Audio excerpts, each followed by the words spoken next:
The following is a presentation of the National Hockey League on Stay Tuned Sports.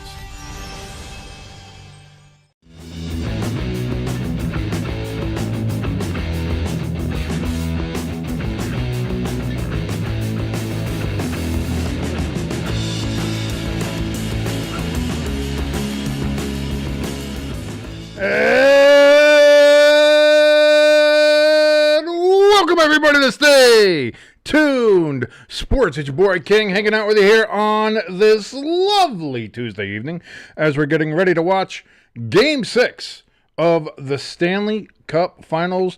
The Edmonton Oilers trying to stave off elimination, stave off the offseason for one more game. The Panthers trying to go ahead and lift Lord Stanley's Cup for the second year in a row. Oilers trying to get Lord Stanley's Cup back into Canada for the first time in 32 seasons. The Panthers trying to maintain that star-spangled superiority that currently lays over the Stanley Cup. I got to tell you, I try to stay neutral on most stuff, but I am going to be rooting for the Panthers here. But I will be trying to stay mostly neutral. But I'm going to tell you what, I'm excited for this. I love this. Thank you so much for joining us. We got Hamster in the chat. If you want to go in and say hi, say hello, say how you doing, chat is open. Also to let you know, just a couple things while we're waiting for the game to start. I think they're getting ready to do the anthems right now. But if you want to go ahead, a couple things you can do, help us out for free. Like, share, subscribe. You hit that like button, helps us out tremendously. In the algorithm, YouTube says, oh, people like this, maybe we'll bump it up. Then, of course, there's the share. You share it to more people. The more people come over here, the more people hit the like button. It is great. Also, if they come over here, you might hit the subscribe button. If you're not subscribed yet, please hit that subscribe button. Help us get to over 500 subscribers so we can hit that monetary mark there, so we can get monetization, so I can start being a YouTube loser instead of a regular loser, and also probably get demonetized as quickly as anything else. Crafty Southpaw in the chat. What's up, buddy? He said, I'm finally in time for one of your streams. Of course, it ends up being hockey stream. Hey, there's nothing wrong with hockey, especially when it's the Stanley Cup. And the cup is in the building. It is ready, prepared, shined up real nice to be presented. Will it be presented tonight? We will find out. We will find out as we hear the Canadian anthem here. Very nice rendition. Doing very well. Good job for you. You notice we don't boo the anthem, unlike the Canadians do. I'm just saying it's a lovely anthem. I always like the Canadian anthem. I grew up obviously loving hockey, so you can't grow up loving hockey and then not love, yeah, it's a good anthem. It's a good anthem. It's no Star Spangled Banner. I'll let you know that. It's no Star Spangled Banner, but it's good. It's good.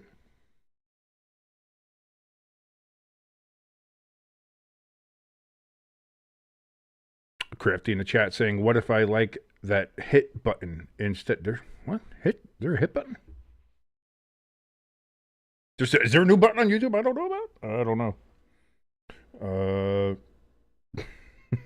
Oh, by the way, I didn't even finish the plug yet. I was talking about how you can like us and do all the stuff for free. By the way, if you want to help us out a little bit more tangibly, a little bit more with cash money, anything like that, we do have a link for our donation station and our merch store. It is up in the chat, which I said, by the way, open, come in, say hi, say hello, say how you doing.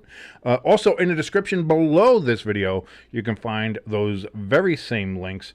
Donate whatever you want. Right now, Pecan is a leader in the clubhouse. We're at $35 donated. Again, you don't have to donate more than that. That just gets your name on the ticker. Anything you can donate, even if it's 5 cents, will be greatly appreciated. And again, merch store. We got a ton of stuff there. We got shirts, a whole bunch of shirts and more coming. We got 8-bit helmets, only for a couple teams right now, but more are coming. We got some Eagle shirts. We got Giants shirts, Jet shirts, a lot of the football shirts. We got banners. We've got mugs. We've got actual fucking coffee. We got a whole bunch of shit there. So if you guys want to go ahead and help us out, links in the top of the chat and in the description below the video. Thank you so much for joining us here. And we're getting ready. The anthems are just about over. And we're getting ready. I was I was very upset because Jackie Redmond said earlier that on Pat McAfee's show that Taylor Swift was going to be at this game like she was at Game 4. And it turns out that that's probably not happening, unfortunately. So I'm sad, being the Taylor simp that I am. Very upset. Crafty in the chat, letting his thoughts be known about the Canadian national anthem. Robert Luongo is going to be hitting a drum down there in Florida to get the fans ready, getting ready to go. I always liked Luongo. I always thought it was good. Even in his early days with the Islanders, I liked Luongo. So, and the crowd is in full throat down there in Sunrise, Florida. Just a little bit outside of Miami, right on the edge of the Florida Everglades, is Sunrise. Oilers wearing their road white uniforms. The Panthers in their home reds with the white stripe across the chest.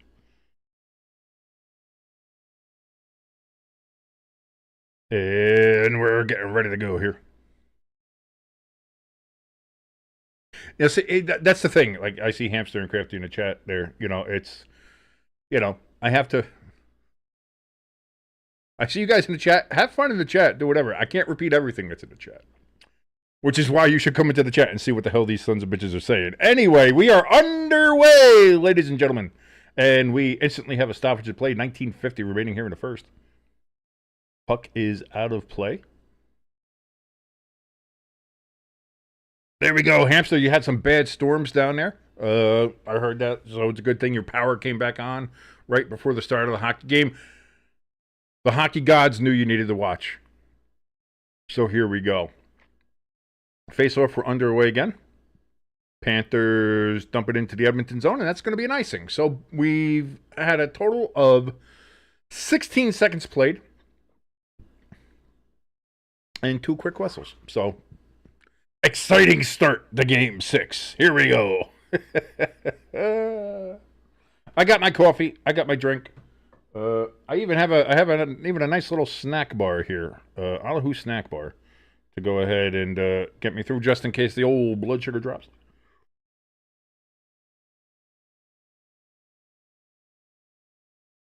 Edmonton has the puck in Florida's zone. Florida's breaking it out, dumps it into the Oilers. There we have a bit of a line change going on here. Oilers get possession, and a bit of a feeling out period, as they would say. As some people who watch soccer, they say this is a cagey affair so far. Very cagey start of the game.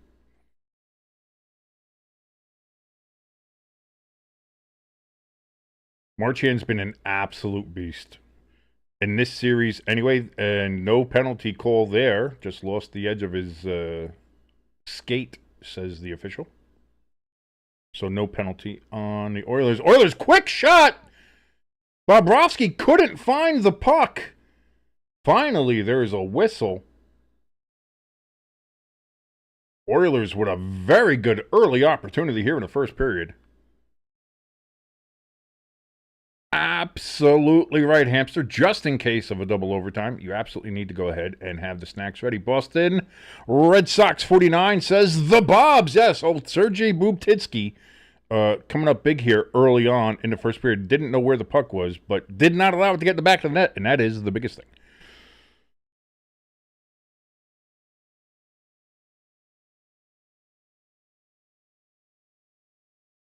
Now, see, Crafty, I think everybody is just dumping on Aaron Rodgers going to the Steelers. I'm not one of them. Again, I don't blame him for the reason that the Jets were so bad last year. The Jets were bad last year because of the Jets organizationally. Aaron Rodgers is not the reason for that. Oilers get into Florida's zone and cannot get anything going. Florida's defense stands up strong. They now get it out into the neutral zone.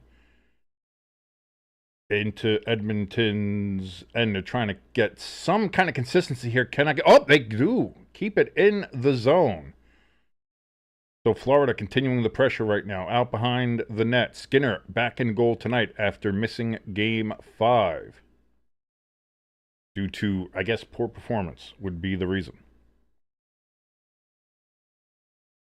But yes, Crafty in the chat says the biggest question heading into the NFL season will be whether Aaron Rodgers is finally the quarterback that cost Tomlin a non-losing season. I don't think the Steelers are going to have a losing season. I think the Steelers make the playoffs. I think the Steelers are going to make the playoffs.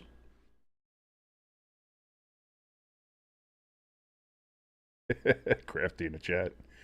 Soccer fans watching hockey. Hey, wait a minute. It's possible to take a hit and not roll around crying afterwards? Yeah, I know. Believe it or not. LeBron could never. 17-20 here remaining in the first period. Edmonton shot from the point.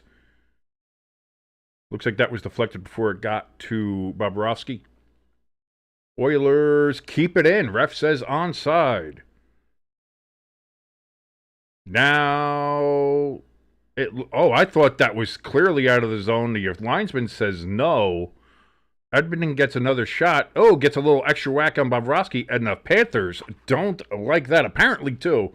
I read the article earlier on today. I think it might have been on Barstool, that from the people like the between the glass reporters, the people that are between the benches that, do the whole talking shit, and from just people that are around down by the benches. Apparently, this is the most vicious and vulgar hatred of trash talking between two Stanley Cup Finals teams that they can remember in recent memory. These two teams not liking each other after having met last year and going a full 7, and now here we are this year in Game 6. A lot of animosity between the city of Edmonton and the city of Sunrise, Florida. Face off in the Panthers zone. Panthers trying to clear, have a collision there, right by the blue line. But they are able to clear, get it into Edmonton's end. It's kind of a dump and chase situation.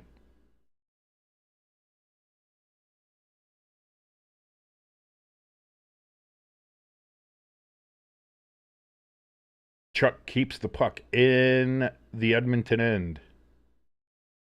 Bouncing puck around Skinner. You got to be careful with him because he will let it in. Shot deflected, gets in on Skinner, but pushed away. And Edmonton is going to get the puck out of the zone.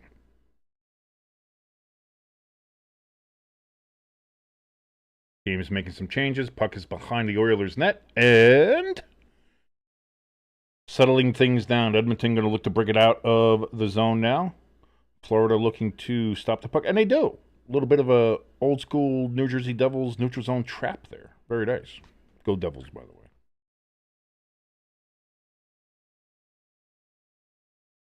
Panthers with the puck behind Skinner's cage. Edmonton trying to clear. Puck is still there. A big battle behind the net. Edmonton looks like they are going to clear it, and they do. Took them a little longer to two. Oh, but Florida gets it right back in. Score! Florida! Oh, my goodness! What a goal! Oh, I hit the wrong button. That's not the one I wanted to hit. This is what I wanted to hit. There we go. Wow!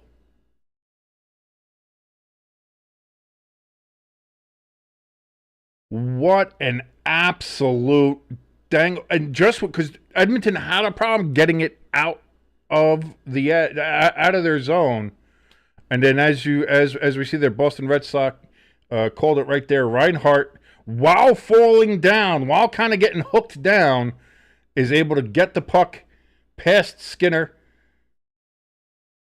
Not that, I mean, wow. That is exactly the start you want if you are the Florida Panthers. And just like that, 15-20 remaining in the first, and the Panthers have themselves a 1-0 lead.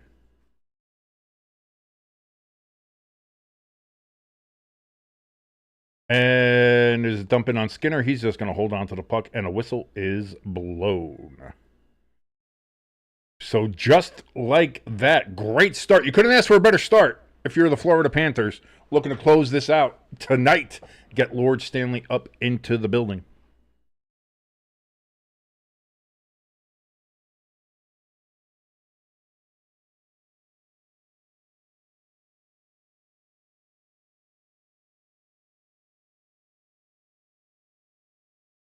Whoa! Shot right off of the faceoff again. Stopped by Skinner.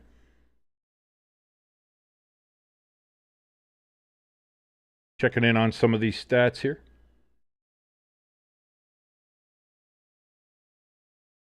Shots are 4-2 Edmonton. Television says 5-2. NHL.com says 4-2. I'll go with NHL for now. You can see the stats there on your screen for a little bit. Now we're back up top.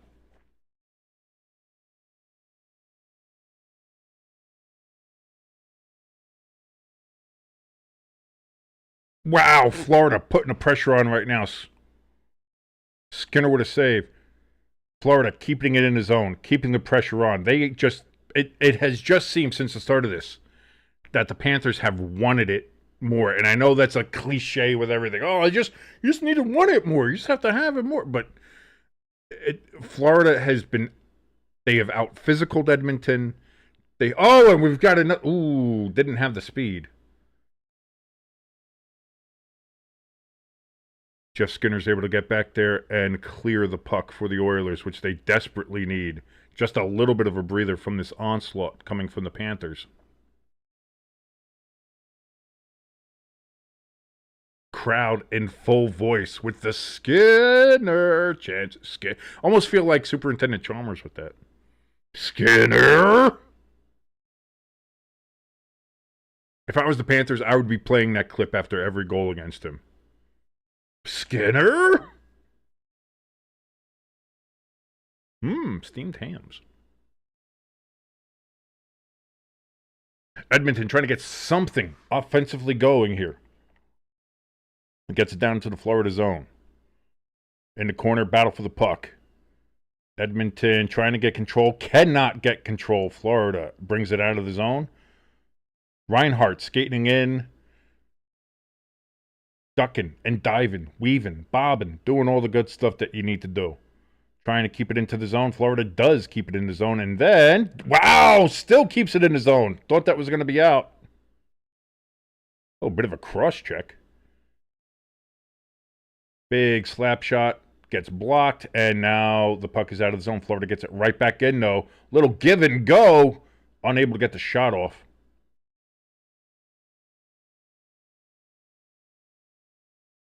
Bobrovsky comes out, tries to clear the puck himself.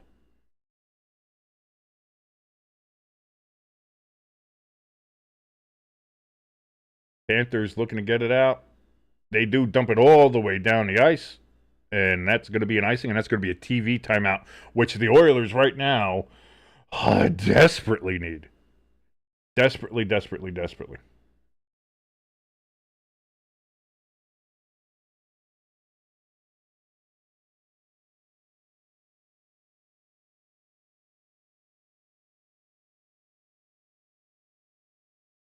Oh, and my stream stopped. That's not great.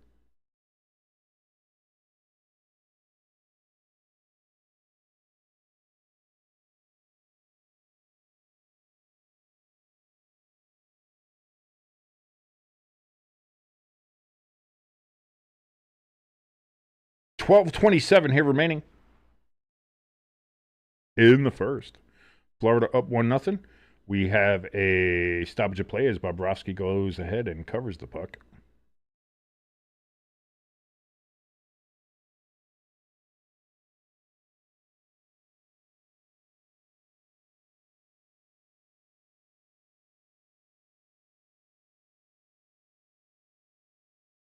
And there we go. There is your TV timeout.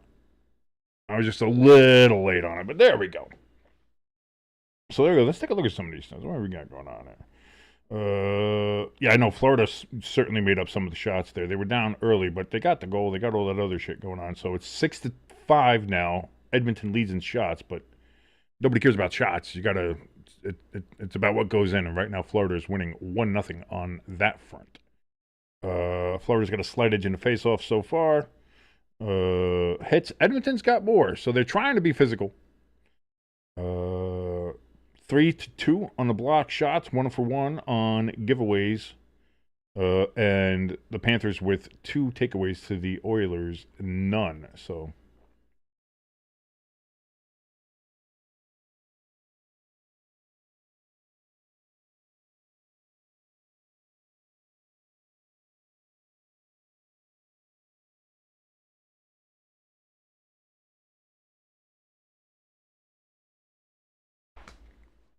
They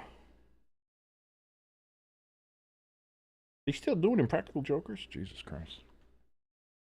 I can't believe that show's still fucking on.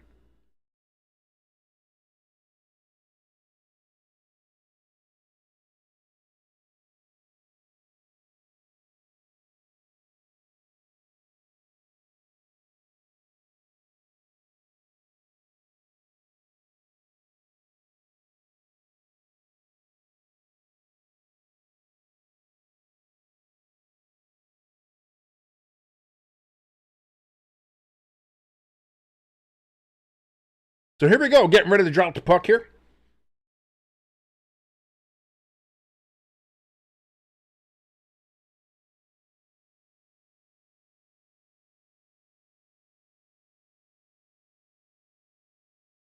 Gotta love how they're just using the overhead camera to make Skinner look like shit.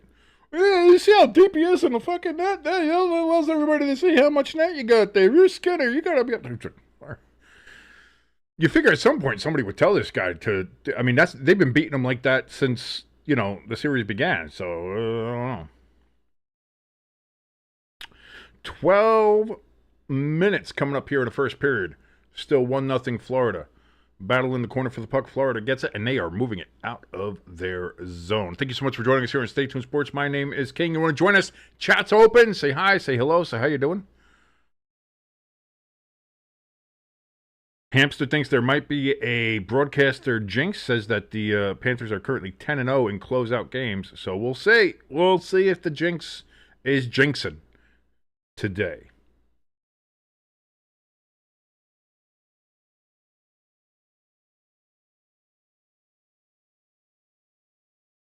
Ooh, there's got to be. The refs are letting a lot go today. It is Game 6 of the Stanley Cup Finals. You would expect as much.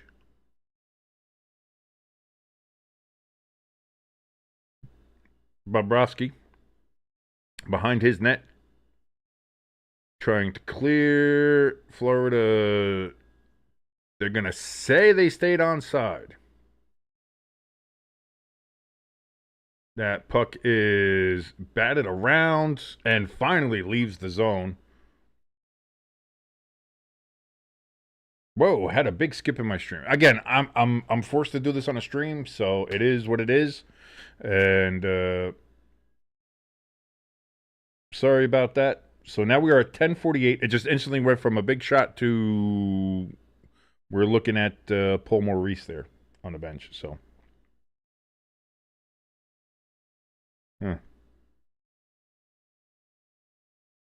Edmonton wins the faceoff there to the right of Bobrovsky. Puck is down now in the left corner. Edmonton looking to cycle it down. Now back behind Bobrovsky. Now to the right corner.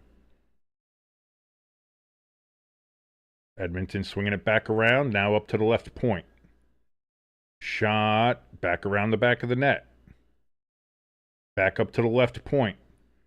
To the right point. Shot. Covered up by Bobrovsky. Whistle. And we got some tempers flaring. Oh, the emotions are high in Sunrise.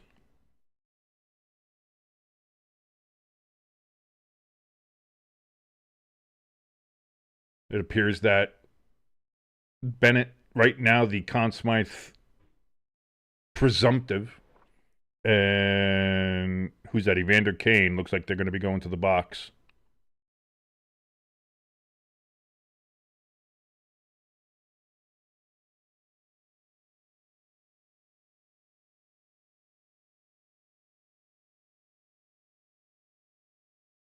Got to keep the emotions in check. Got to keep them in check, boys. Florida. One hell of a drug. Apparently for Stanley, he's a big drug. He loves Florida. Oh, good old Stanley. Good old Stanley loves it.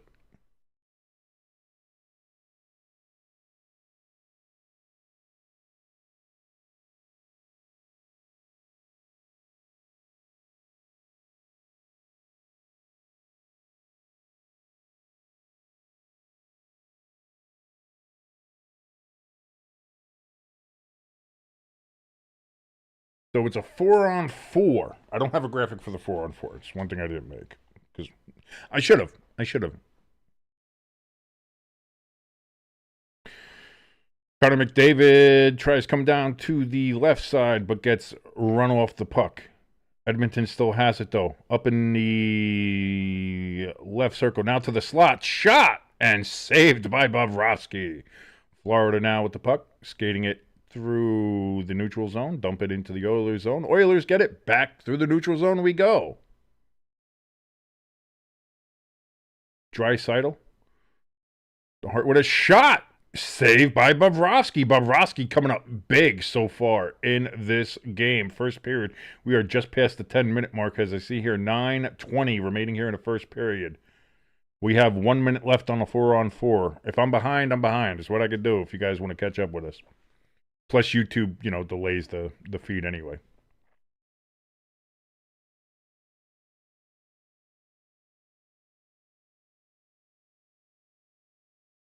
Panthers looking to get something going here.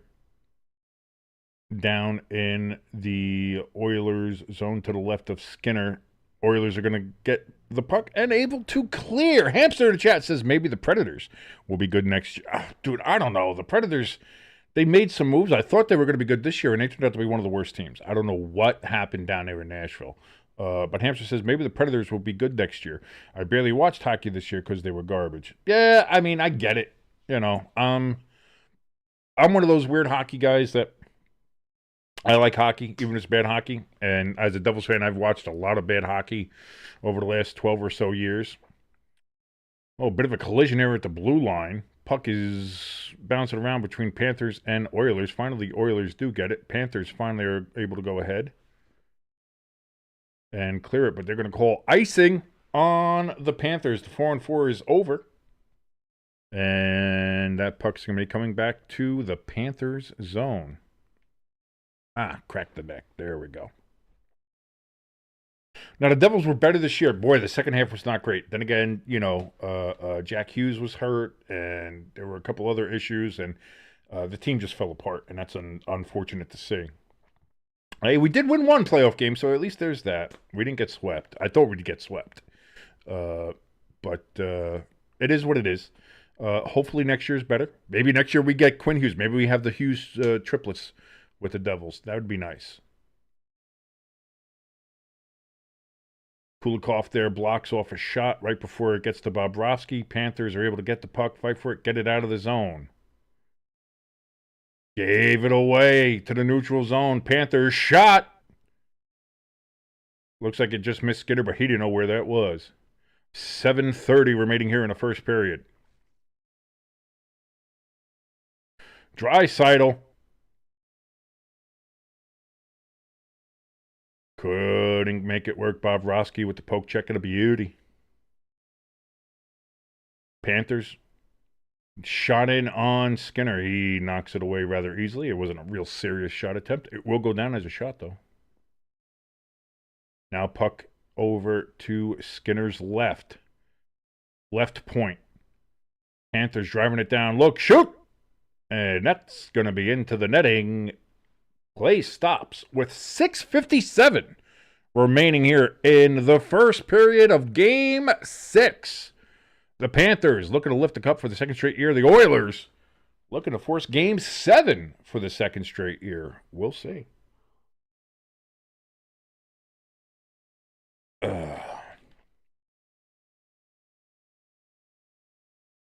But I'm excited. I'm excited for next year. I think the Devils will be good next year. I don't know about the Panthers. Like I said, you got Stamkos and you got some other guys. Like on paper, a lot of hockey experts thought the Predators were supposed to be good. I don't know what the fuck happened. To tell you the truth.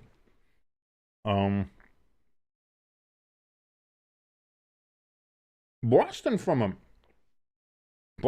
a managerial standpoint, I don't know what they were doing.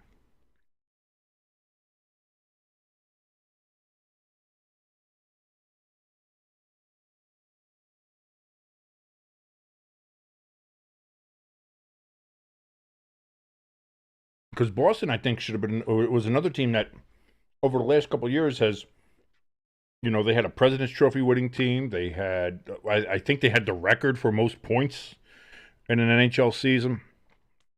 They had a lot of promise last year. They had a lot of promise this year, and just didn't work. Then they fired the coach, which was, I think, a silly move.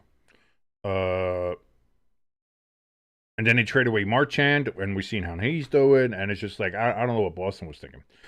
The Rangers, again, the Rangers were another one. They won the President's Trophy last year, and made it to the Eastern Conference Finals, and had a lot of it seemed like momentum, like this was going to be the year, and boy, did it just fall apart there on Broadway. I don't know what happened with the Rangers. Not that I'm sad about it. Fuck the Rangers, clearly, but that one was confounding. Like I don't know how the Rangers fucked that up that bad. I honestly don't. Back here to the game, 6:50 remaining here in the first period. And Chris Kreider just got traded to Anaheim, so he's no longer with the Rangers. There's a big piece gone. And it's the other thing. I had a conversation with my wife, who is a big Rangers fan. Surprise! I know Devil's a Ranger fan, but like it's Lundqvist all over again, because Shesterkin is maybe one of the, if not the best goaltender in the NHL. I know Hellebuck just won the Vezina. But like it's hard to find. Like Shesterkin is on everybody's top list. He's either 1, 2, or 3 as far as goaltender in the NHL. And it feels like this is the Rangers wasting yet another generational goaltending talent. With a team that he doesn't have a team around him. Edmonton tried to get a one-timer going, could not. Cycle it back up to the point. Lost control, but keep it in the zone. Shot in on Bobrovsky. He's able, bless me, to turn that away. Bobrovsky stopped 9 of 9 so far. 5:33 remaining here in the first period.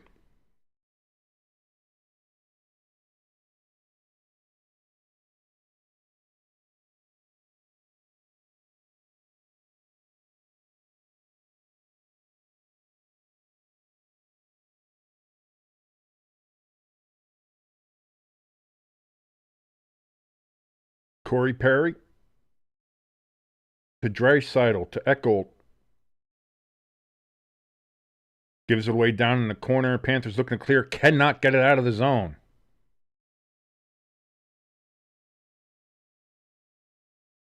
Verhaeghe gets the puck and dumps it into the Edmonton zone.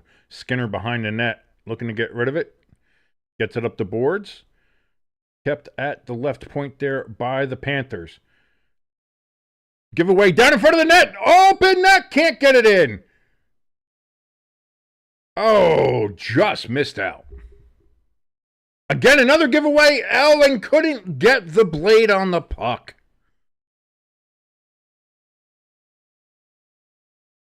Shot directly in on Bobrovsky. Another save.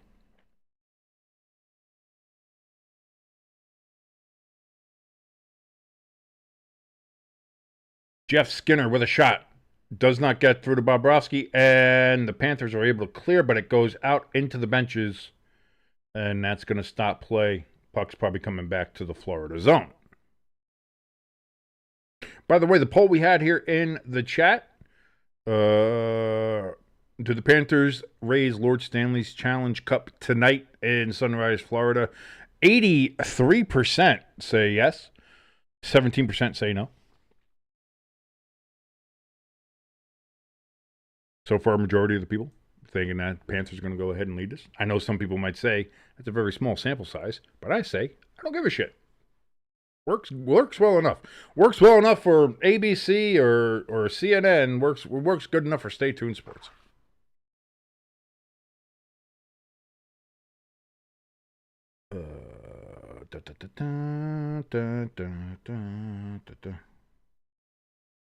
Let me see. Nope, that's not the one I wanted. Let me see what's over here. Let's see what's going on the Twits. See if anybody's saying anything.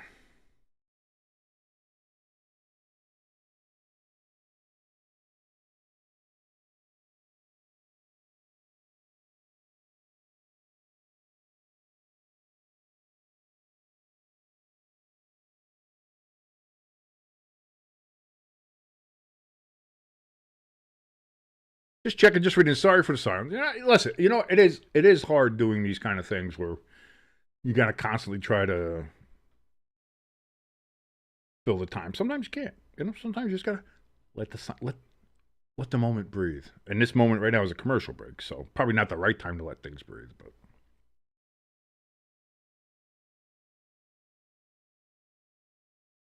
often better to do this with two people, so you have somebody else to play off with. That's usually how it goes. That's why me and Jimbo usually do these.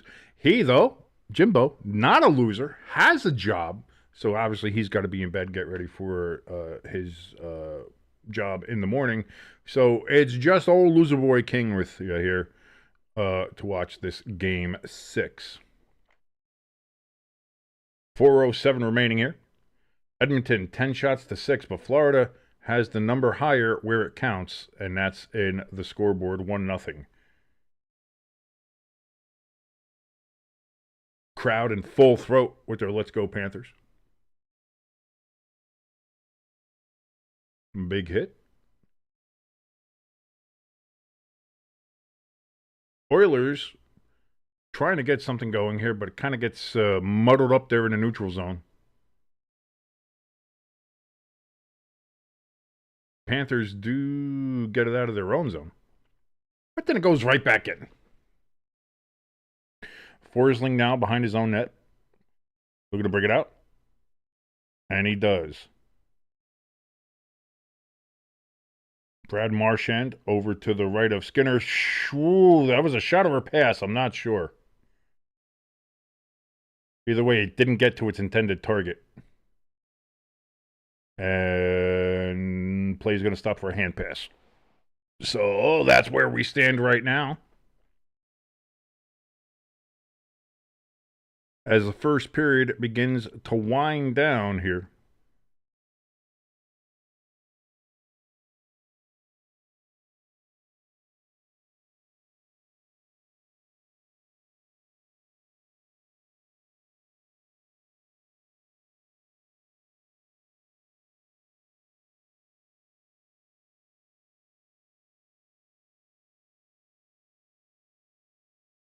Oh, puck's flipping and flying around.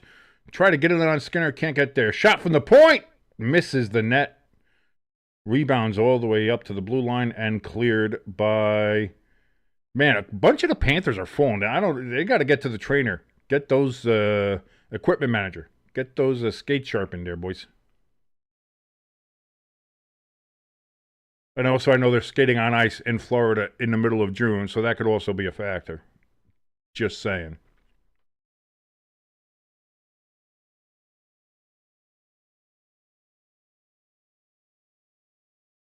That's going to go all the way down, and that's going to be icing on the Panthers. 2:21 remaining here in the first period.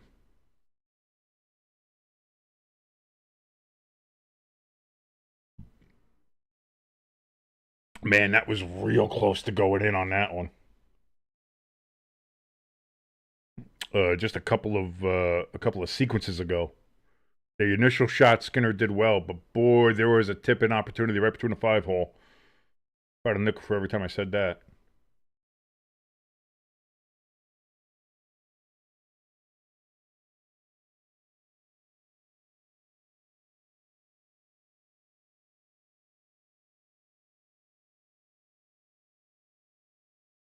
And I think the announcers are talking about it too, about it being 87 degrees down there in Sunrise. The ice is what it is. Plus, it's full of 20,000 people. You gotta have that. You gotta have that condenser working overtime to keep that ice cold. Kulak blocks the shot there for Edmonton as Florida's looking to get a 2-0 lead here. Battle on the side of the board up to the point.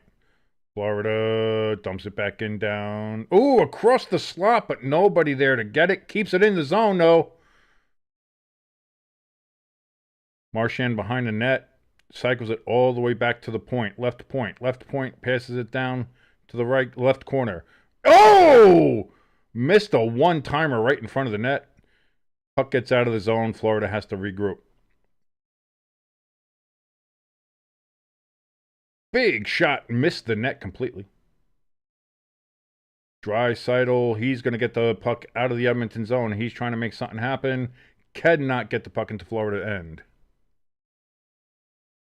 Here comes Florida, now down into the Edmonton zone. Looking, shot! Score! Right in the slot!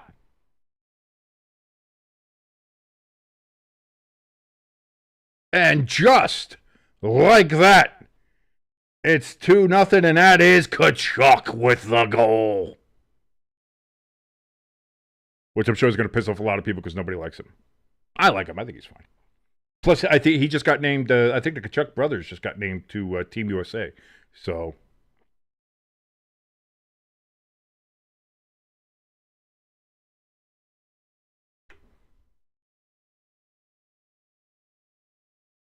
Woo, boy. Now, again, we have seen in plenty of these games where a team gets up and then it goes right off the faceoff. Florida was coming down. What did they call here? Did they call a bad drop? Why is the whistle?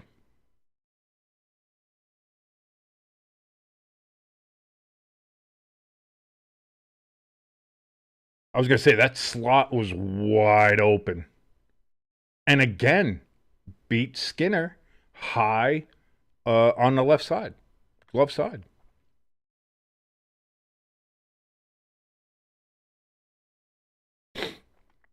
Wait, is that glove side or is that stick side? I forget what handed Skinner is. Either way, high left side. That's how Reinhart beat him, and that's how Tkachuk beat him. 33 seconds remaining here in the first period. Boston Red Sox in the chat says, Tkachuk around and find out. ELS joining us. How you doing, brother? Good to see ELS, our boy, back in the chat here.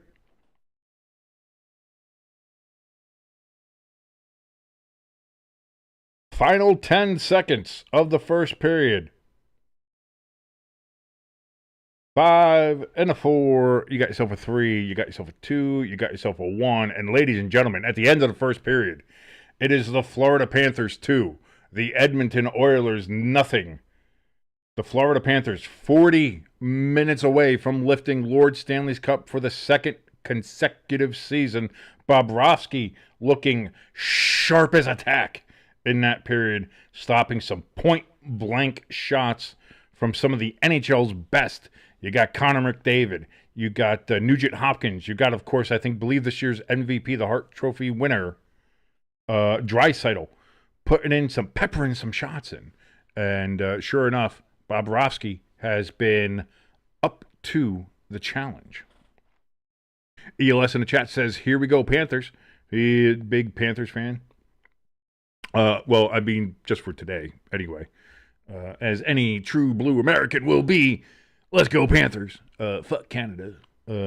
Not to be mad though, because I love there's a lot of Canadian people like there's a guy, Animal Clans. He comes in here every now and then. I've known him for 20 plus years. Great guy. Love Canadians.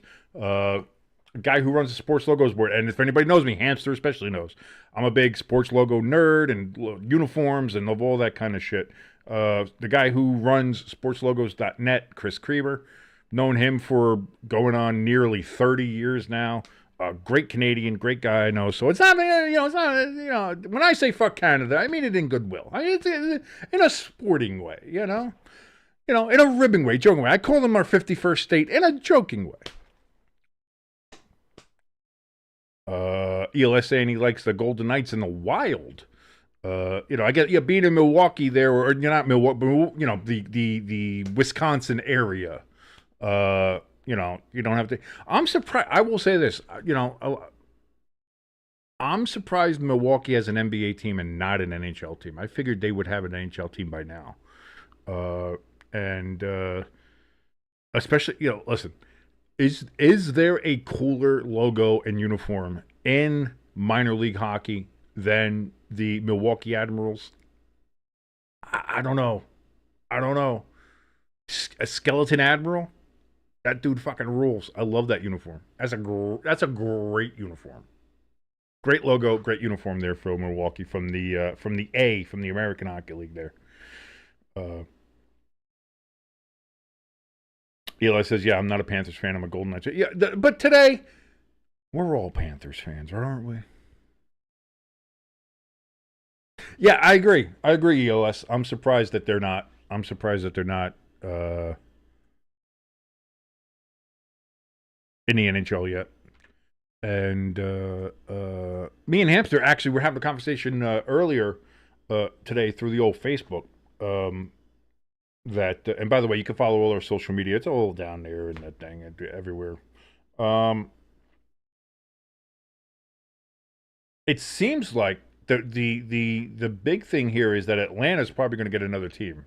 Third time's the charm. Third time's the charm. You guys can get it 3 times. Hamster wants me to do the cat runner. Meow. There you go. Boston in the chat says if Florida wins the cup, Marchand for Conn Smythe. It's either him or Sam Bennett. And it looked like Sam Bennett was the clear front runner, but and I will agree with Jimbo with this, because Jimbo said earlier that it was what Marchand has done, at least in this series, has bumped him up as far as the Conn Smythe consideration. I don't think you can go wrong. I think if it's either Marchand or Bennett, I think if the Panthers win, we get put that. If the Panthers win the Stanley Cup, I think it's got to be Marchand or Bennett.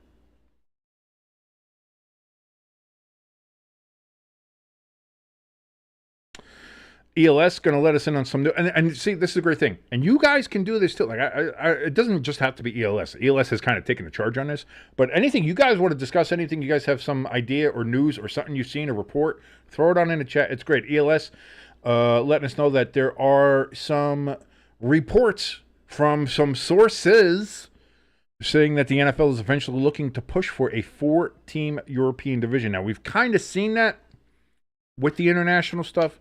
They've obviously, it started off with London. They went all London. I'm surprised it took them as long as it did to go to Germany, considering how absolutely apeshit the Germans are for American football. It really, like, it's kind of insane. But now they have, they did Munich last year. They're doing Berlin this year. You got Madrid coming up this year. It seems like, I don't think the French give a shit, and that's fine. Fuck the French. But it seems like that was what they were testing the waters for anyway. The only thing is going to be scheduling, and you can do it. I mean, it can happen. It's going to be a little tougher. You're going to have to do almost like the NHL does, where you have teams make a West Coast swing or an East Coast swing. If you're on the opposite coast or whatever, the Devils, they'll go out and they'll play the Kings and the Ducks and the Sharks and the Kraken and the Canucks and the Flames and the Oilers all in one trip while they're out there, just to, you do the swing. People are going to do like a European swing. They'll go out there and they'll play 2, 3, or 4 of them or whatever. And maybe that's how they work it out. Again, the only thing that'll happen with that, same thing I was discussing with Hamster about the NHL expansion, is it would make things kind of uneven to just have a lone European division out there and somewhere. Like you already have the 4 divisions in each conference. It's nice, it's even, it looks nice, it's sweet. You add just a 5th division for one of the conferences, that's weird. Like, it would be weird. So I'm not sure how to do that. ELS giving us a link to the report. Let's see here.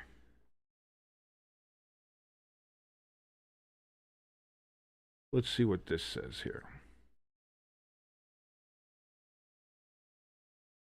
Oh, and this is Dr. Mike Florio talking about this one. Yeah, I hate Dr. Mike, but whatever.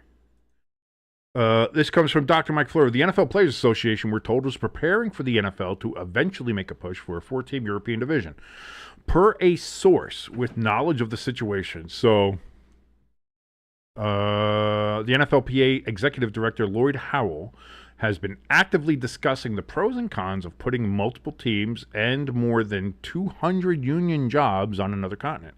And there are more than a few cons.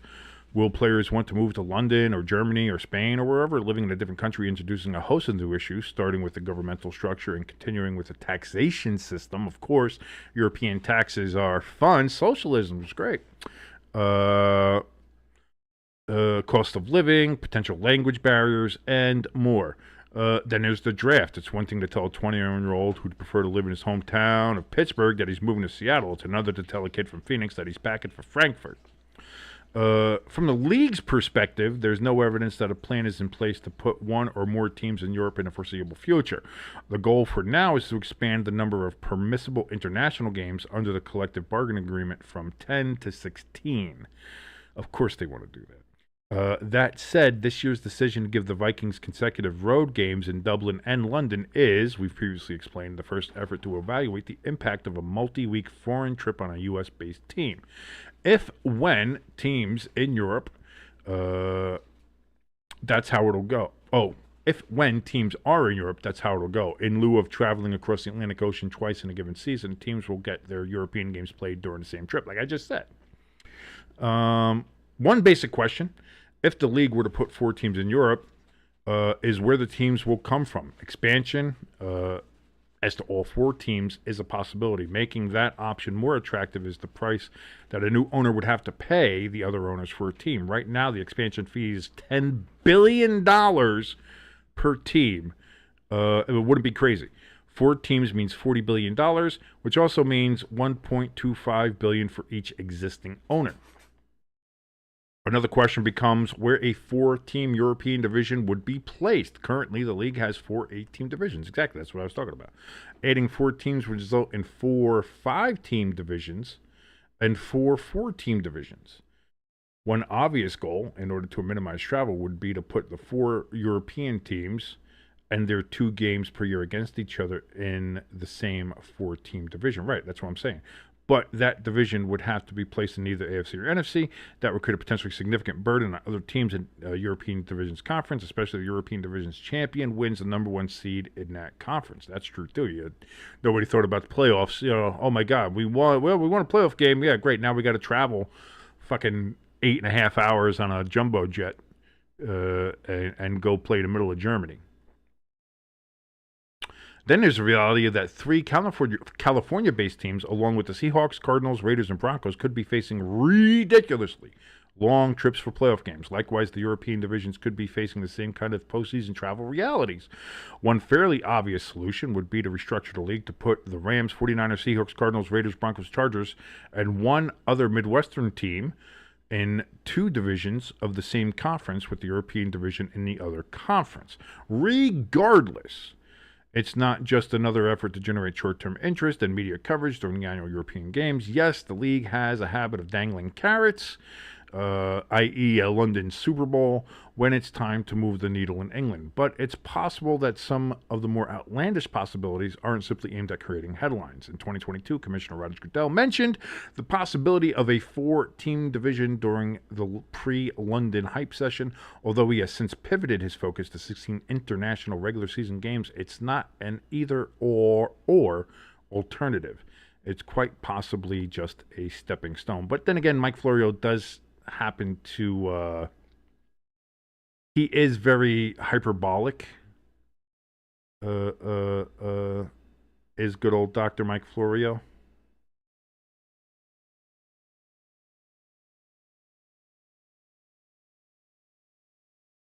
So I'm not quite sure how to read all that ELS, but that's the thing. In my mind, what you would have to do is almost set up a separate league.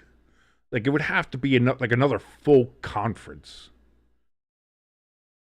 Like, and what would be our, like, whoever would win what would be our Super Bowl would then face the European side of it. Because, like, I don't know. How do you fit in a European division into either one of these other conferences that already, that already have the 4 teams,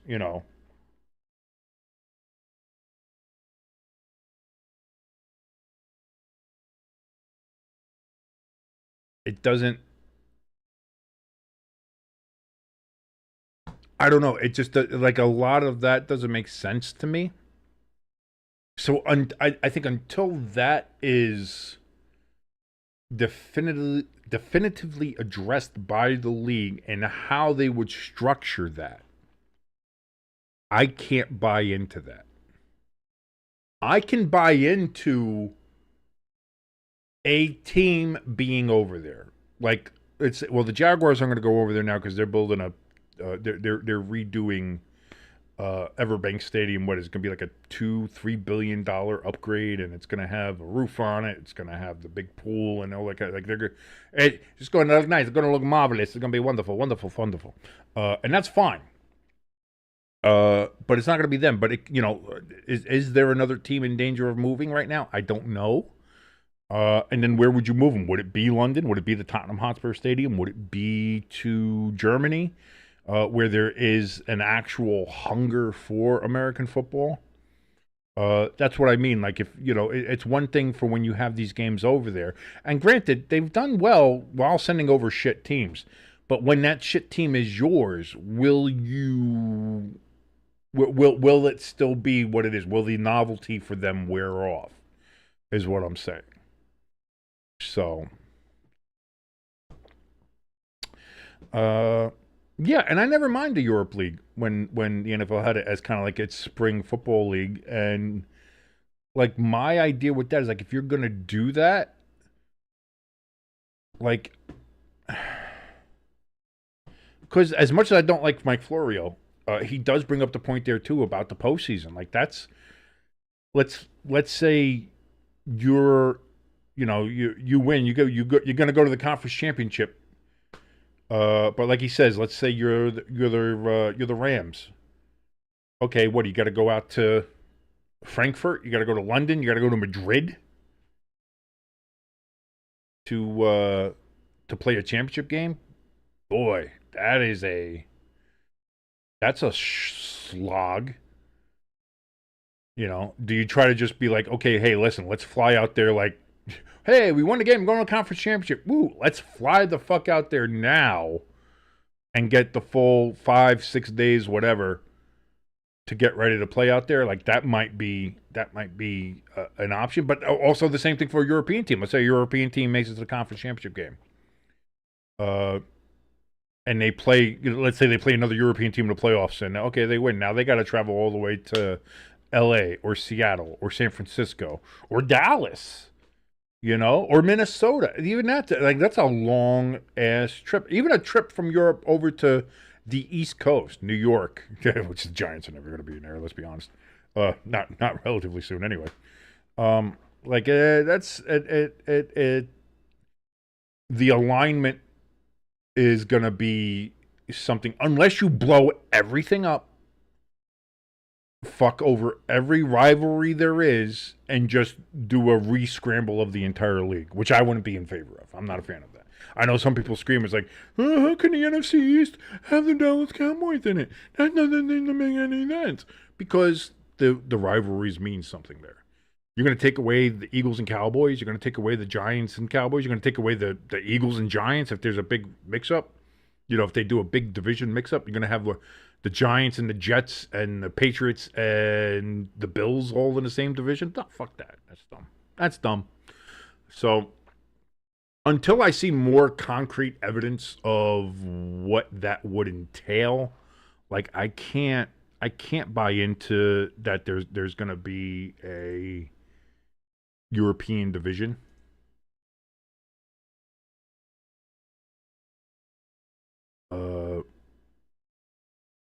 That's just how I look at it. And it's kind of the same thing with the NHL, as again, me and Hamster were talking about. If the NHL just admits Atlanta, that screws up all my arrangements. That's gonna really screw up a lot of shit. So you'd have to probably bring in another team, but even that, like at that point, I think the NHL should go back to 3 or even 4 divisions. We'll find a way to split those up. Some have 4, some have 5, whatever it is. Like, can you imagine there would be, a metropolitan division that would be the Devils, Rangers, Islanders, and Flyers. That's the division. Fuck. Oh, inject that into my veins. I want it. Just play each other 8 times a fucking year. Let's go. That's what I want. But I digress. And who would the other team be? Would Quebec City finally get their team? In Quebecois. And that's what I mean. Does Atlanta get an expansion team? Do they get a team that moves? Rumor is right now that the team that moves from Atlanta, the Winnipeg Jets, not doing so hot financially. They could be possibly looking to move. They play in the smallest arena in the league. They're not doing very well financially. The Canadian dollar is worth toilet paper. It's not great. So interesting. There's a couple interesting ways that the sports here can go, and that's what. In maybe 10 years' time, maybe these leagues don't look the way they do today. I don't know.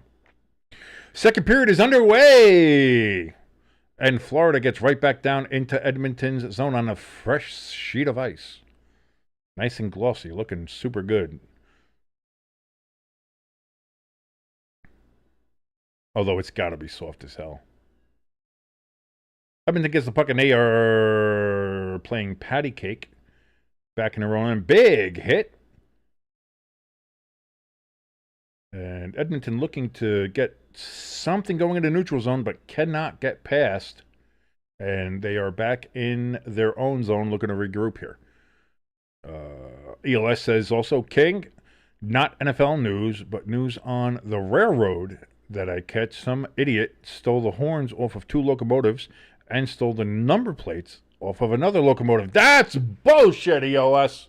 I hope they find them and prosecute them to the fullest extent of the law. By the way, if anybody out there, go subscribe to our good friend ELS's channel. He's got some great train videos, great educational videos about the trains that go through his area. Obviously, the ELS trains, in case you weren't able to pick that up from his name. Great stuff there. Also, goes to a lot of Green Bay Blizzard games. So if you like arena football, he is your guy. So go check out his channel. Give him a like, give him a share, and give him a subscribe there, ELS, in our channel. In our chat. Also, while you're here, give us a like and share and subscribe. That would help us out tremendously. Thank you so very much. My name is King. This is Stay Tuned Sports. We're watching along here with Game 6 of the Stanley Cup Finals. Right now, the Panthers up 2-0 over the Edmonton Oilers. Edmonton trying to force a Game 7. The Panthers trying to lift Lord Stanley's Cup for the second straight year at home in Sunrise. Last year, it was Game 7. This year, they're trying to do it in Game 6.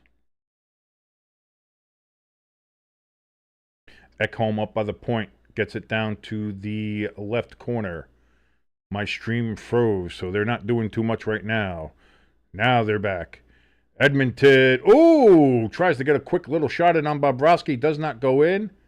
That is blocked out, but that is all the way down the ice for an icing. Coming back to Florida zone.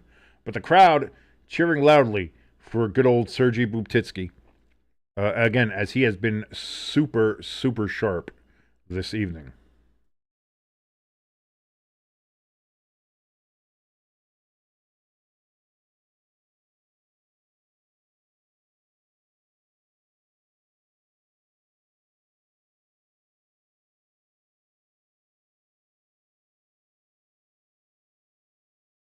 Edmonton again looking. Can't get the puck in on Bobrovsky. Oh, high stick on Edmonton, but there's no call. Florida, they're able to get the puck out from behind Bobrovsky as they now get it into the neutral zone. Edmonton steal. McDavid, 2-on-1, shoots, and they missed. Did Bobrovsky get that? Or was it just a miss? Now Florida breaking down the other end. Shot! And that gets blocked into the netting. There was a breakaway, 2-on-1 with McDavid. He passes it off. And no, he missed it. Just missed the net. but it looks like even if it was on target, Bobrovsky had the leg there. So that was going to be a save either way. Wow. What an opportunity missed for the Edmonton Oilers. Unbelievable. They would have been right back into this game. That would have been the jolt that they needed. Instead, the Panthers feel alive. They feel electrified, as does that Miami crowd. Well, Sunrise, but you know. They say San Francisco 49ers, and they play fucking 60 miles away, so. Florida gets the puck in behind Skinner once again.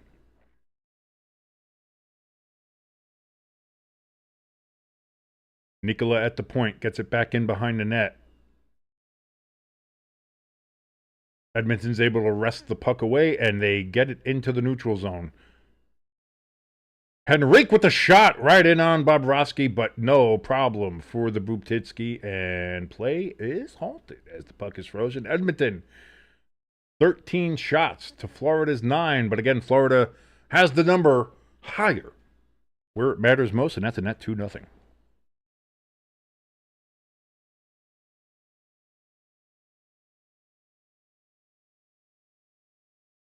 The Panthers have 6 players with 20 or more points here in the playoffs. The 85 and Oilers and the 84 Islanders are the other teams to have that, and there are 2 Florida players that have 19 and 18 points. So they're right on the cusp of making some history here. Are the Florida Panthers.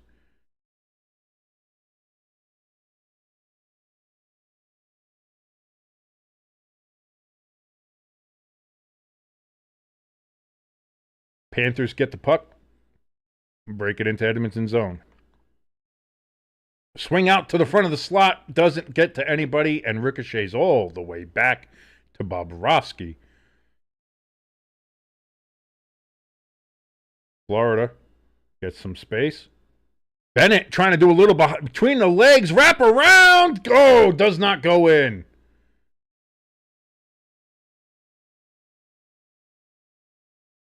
Bennett with the puck again, gets it up to the point.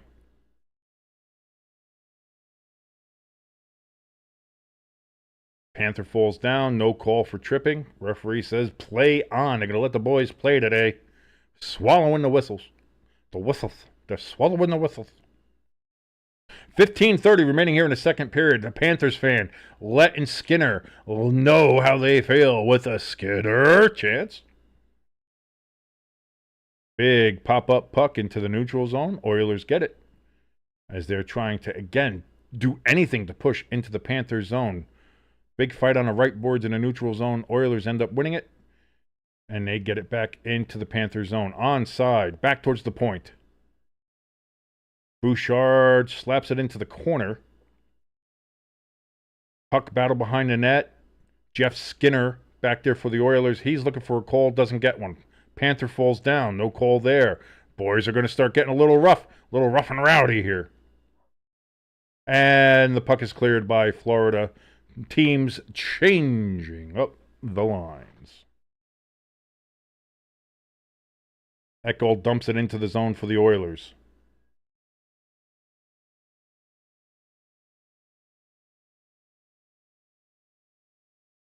Puck over to the left of Bobrovsky. Shot, rebound there. Open net, but no Oiler to capitalize.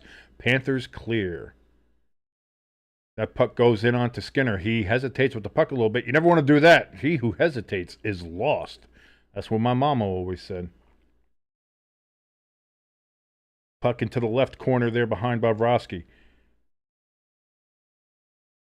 That puck goes out of the zone. Edmonton thought they had kept it. They did not. Offsides. Nurse could not keep the puck in the zone. And that face-off is... Face-off. Man, I just cannot... I got the coffee, too. I should be super aware. I don't know. Maybe I got to start doing cocaine again. Oh. Got to be more focused. Got to be more sharp. More on my game. By the way, here's the thing. They're decriminalizing everything right now. You know what I mean? Like, marijuana's been decriminalized. Oh, Portland fucking decriminalized everything. But let's put a pause on that. However,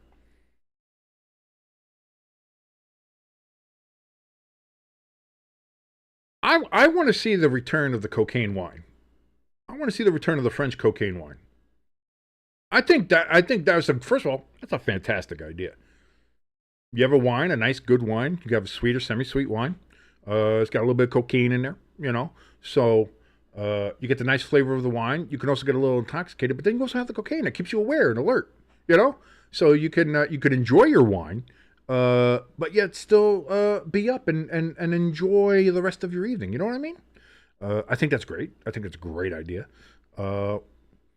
And also, yeah, they should bring back original formula Coca-Cola. Like original. I'm not saying like when they went back to the Coke Classic after New Coke. I'm talking about the Pemberton Coca-Cola. Why not? Have it at the dispensaries. Have a cocaine dispensary where you can have. Well, you're not gonna. You can limit the powder if you want to. You don't want to be with the powder. That's fine. You don't want the powder. Fine. But you're gonna have the cocaine wine. It was readily available at the turn of their century. Well, turn of the last century. Kind of same as absinthe. Remember they outlawed absinthe for no reason. I'm saying. Listen. I'm not a cokehead. I'm just saying. I think it would be something neat to try. That's all I'm gonna say. That's all. Oh boy, I got to find something to talk about during those commercial breaks, huh? Anyway, here we go. 13:59 remaining here in the second period. Oilers win the faceoff and finally get it. Nope, offsides again. Oilers cannot stop going offsides here.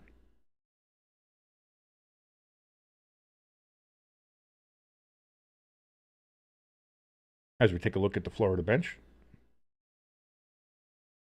There's a little Florida cutie behind the bench there, right behind Paul Maurice. How you doing, lady? Nice to see you, ma'am. Thank you for coming to the hockey game. I'm very upset Taylor didn't go to this game. I thought she should have been there. That would have been great. I had a Taylor counter ready and everything. I was going to bring it back. I've been debating whether or not I should have the Taylor counter or not. I brought it back. And then Jackie Redmond gave us some bad information. Taylor Swift not at the game tonight. So, very sad. Sad boy, Simp King.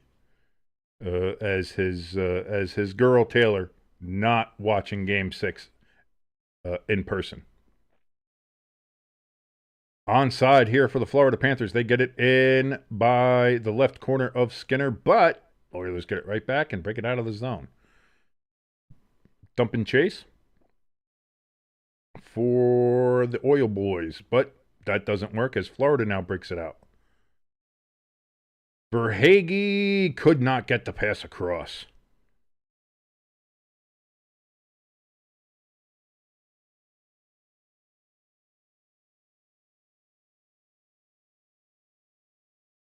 Up to the point, slap shot. Save by Skinner. Holds on to the puck, gets a whistle, and play is stopped with 12:47 remaining here in the second period. Again, you're watching Stay Tuned Sports. Thank you so much, everybody, for joining us here. My name is King. If you want to join us in the chat is wide open. Come in, say hi, say hello, say how you're doing. You make fun of me. I don't give a fuck. It's a Tuesday night, baby. We're just here watching hockey. Why not? This is what we do. We just watch hockey and make fun of the guy talking about it. That's just how we do.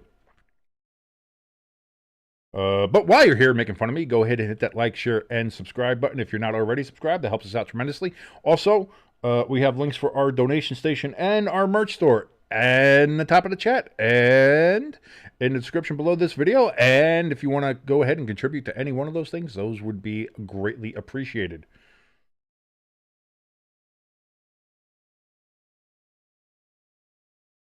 Florida in the corner, Marchand. Edmonton's able to flip the puck out of the zone. They clear it. Florida, Marchand gets it again into the zone. Shot. It does get in on Skinner, but quickly cleared the rebound. Do the Oilers. Back into the Oilers zone, though. Florida trying to set it up. Cannot keep it in at the point, and it goes all the way back down.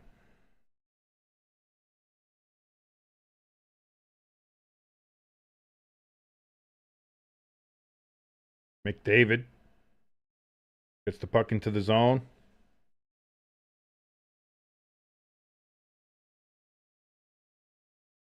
Rodriguez clears the zone. They are now back into the Edmonton end of the ice. Been very tilted here. And we got a whistle. Puck is frozen underneath a Florida player's asshole.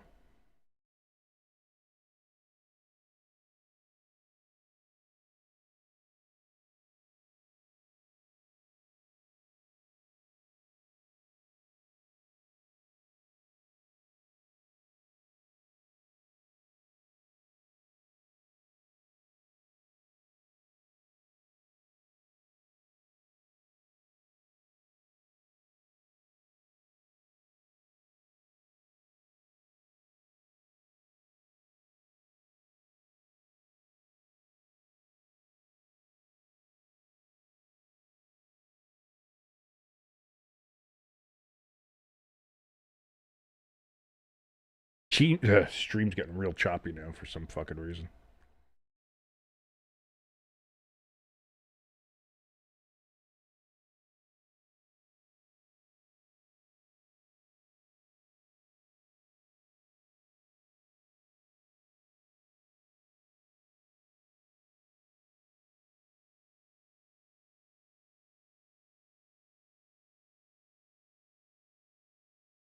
Oh, it's not just two people, ELS. Please, we are. Jimbo hates your Packers because they tried to ban the tush push. Me and Jimbo both make fun of Hamster because he flip flops between liking the Titans or Falcons. You know, there's a lot of things that go on here. Me and Pecan, we reminisce and lament our teams and how much they suck in the Giants and the Saints. There's a lot going on. Big save by Boob Titsky. And there's a bit of a gathering in front of his cage. He takes a little stroll. So we have fun here. We do. And yes, Jimbo is usually the other guy here. He not a loser, so he's got work tomorrow. So that's why he's in bed. Getting his Z's in before he has to go to work. Me, however, jobless loser. So I'm right here watching this game with you guys, and I'm glad to be here to provide you with this terrible commentary. ELS wants to kick Jimbo's ass over the whole Packers Eagles tush push thing, and hey, listen, we'll get a couple of pairs of boxing gloves, and we'll set up a little backyard ring. Hey, you guys go at it, man. I'll do that. Listen, content is king. I'll put anything out there.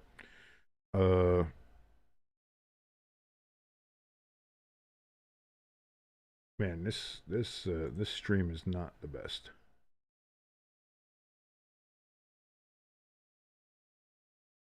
I have to get a little bit better than that.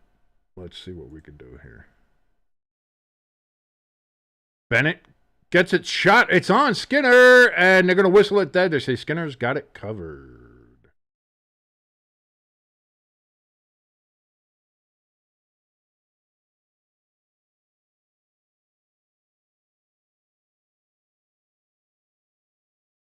Boston Red Sox with the observation of props to the LA Kings '90s jersey sitting there behind Skinner.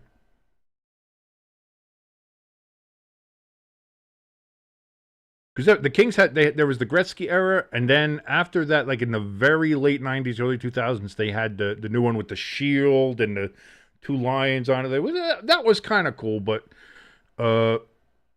I'm going to be honest. My favorite was always the purple and gold, the royal purple and gold jerseys with the big crown on it. I always liked those King jerseys. That was always right. Their first kind of jerseys there. Always loved those. Plus wearing gold at home instead of white. They wore gold at home and purple on the road. That was cool. I liked those Kings jerseys. That was very LA. They went to silver and black to kind of jump on the LA Raiders thing when they were there, and how LA jumped on that, especially with the urban culture, as it were. And it worked, and it's clearly that jersey has stuck around because they went back to a modernized version of it. So, and it's not a bad looking jersey, but I always liked the purple and gold. I was always a purple and gold guy. Best NHL jersey, ELS wants to know. Old, new, doesn't matter. Chicago Blackhawks. It's not even a question. Absolutely, Marcel Dion. That jersey was Marcel Dion. Absolutely. Saved by Boob Titsky, and we got a couple of little fisticuffs getting a little rowdy. McDavid mixing it up, getting a little testy out there. Again, Stream deciding to be a real dick.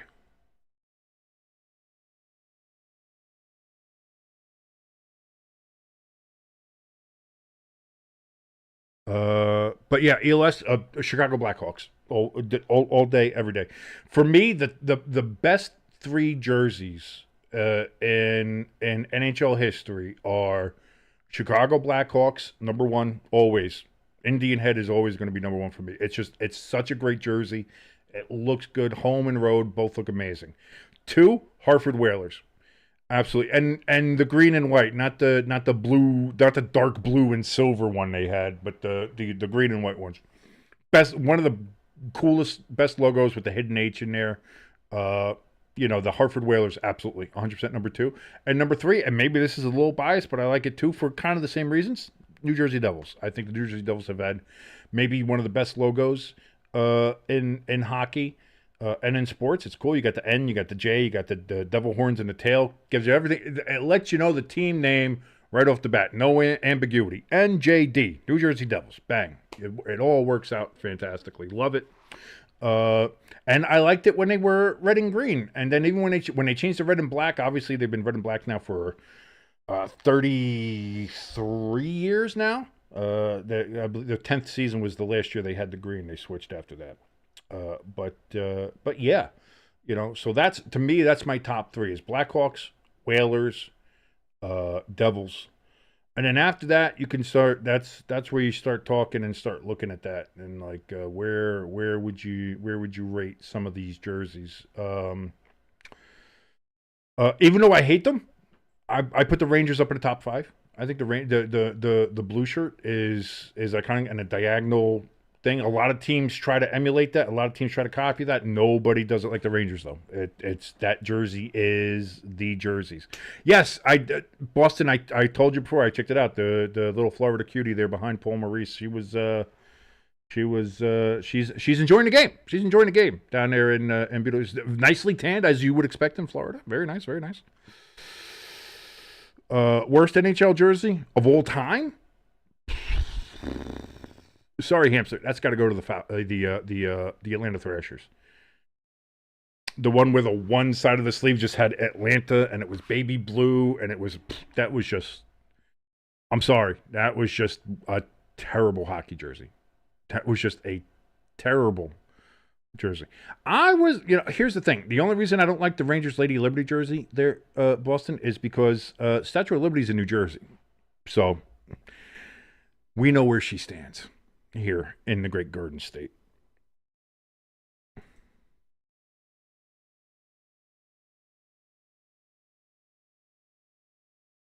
Why is my stream so fucked up? I just want to watch hockey here. Come on. Here we go. 8:52 remaining here in the second period, just to let you guys know where I am and see where we can do all this kind of shit. Still 2-0. 8:43 remaining here in the second period. Bobrovsky, he clears the puck out himself, says, fuck you, I'll do it myself. Forsling now in the right corner of the Florida zone. He's able to go ahead and lift it out into the neutral zone. Oilers looking to regroup, change some lines here.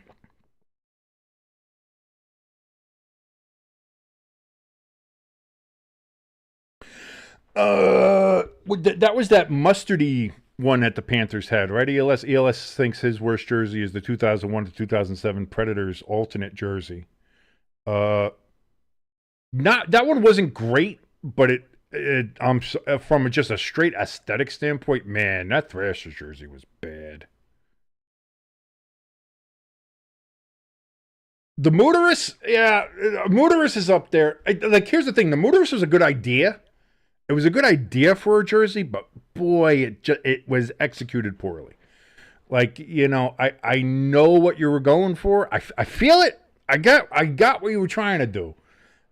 Boy, did you miss the fucking mark, though.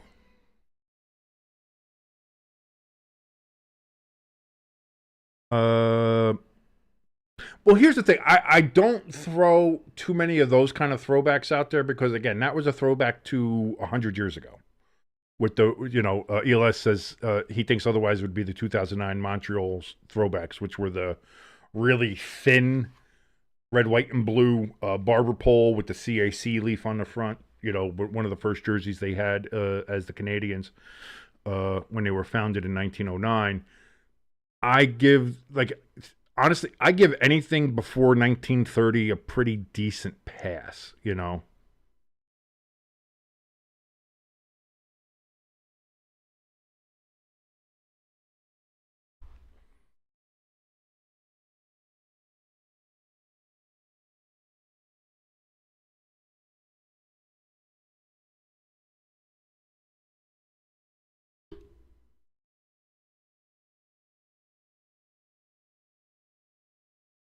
I can't stand this stream anymore. I'm going to have to do something.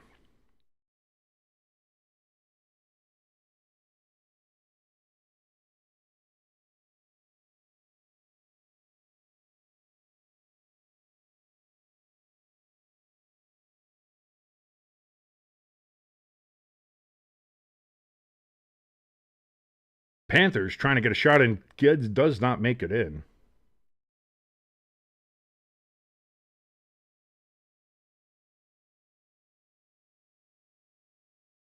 And the stream froze again. Oh, boy, oh, boy.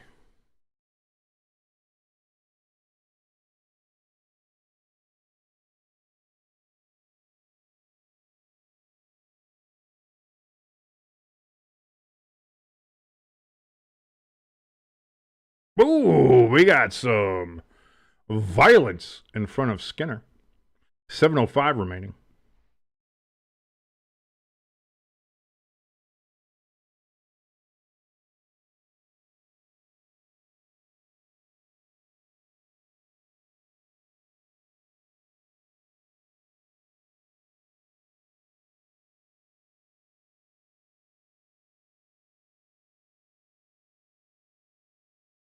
Boston in the chat says Marty Turco was wearing the Mudarist jersey during Pavel Datskut's greatest goal. So enough said. I mean, I get it.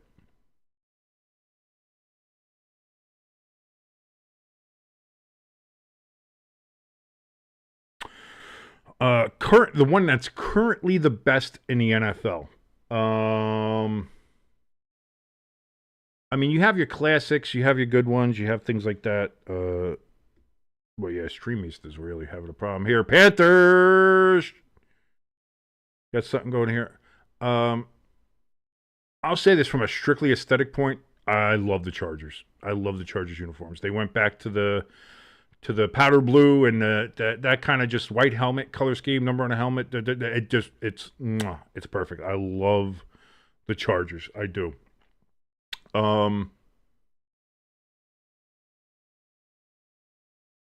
When it comes to the old, I mean, you have a choice. I love the old Seahawks. I really love the old Broncos. They should bring like I get the Seahawks. Maybe I would like to see the Seahawks with the new Seahawk on it, just with the silver helmet and the royal blue and the brighter green. That's what I would want to see. But for like a permanent throwback, just bring it as is, no matter what. That Denver Broncos uniform is great. I love Bucko Bruce and the Buccaneers and the Creamsicles, but those are good as the alternates. Once or twice a year, wear those. That's cool. But I like the Buccaneers' current uniforms as they are. But for a uniform to bring back as a permanent, Broncos, 1,000%.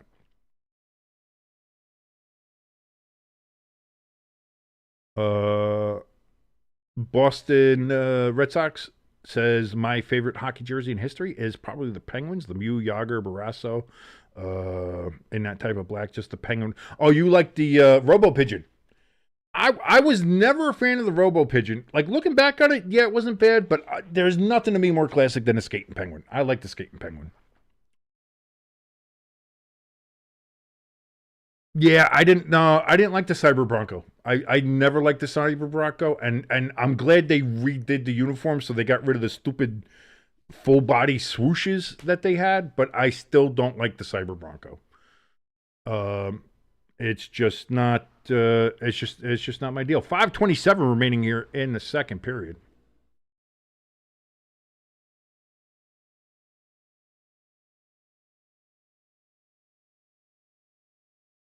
Uh, I was not a fan of that. I wasn't a fan of a lot of ones that they redid, like the Dolphins when they.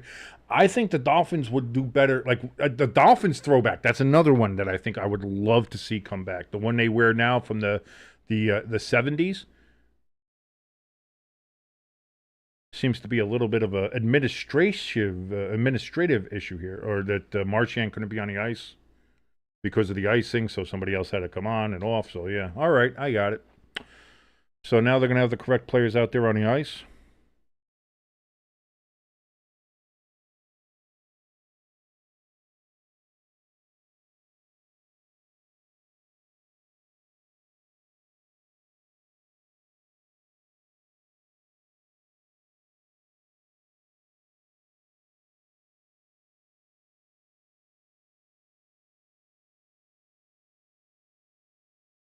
Panthers trying to get into the zone, and then their stream freezes, so it's incredible. I don't know how they're able to stay so still for so long.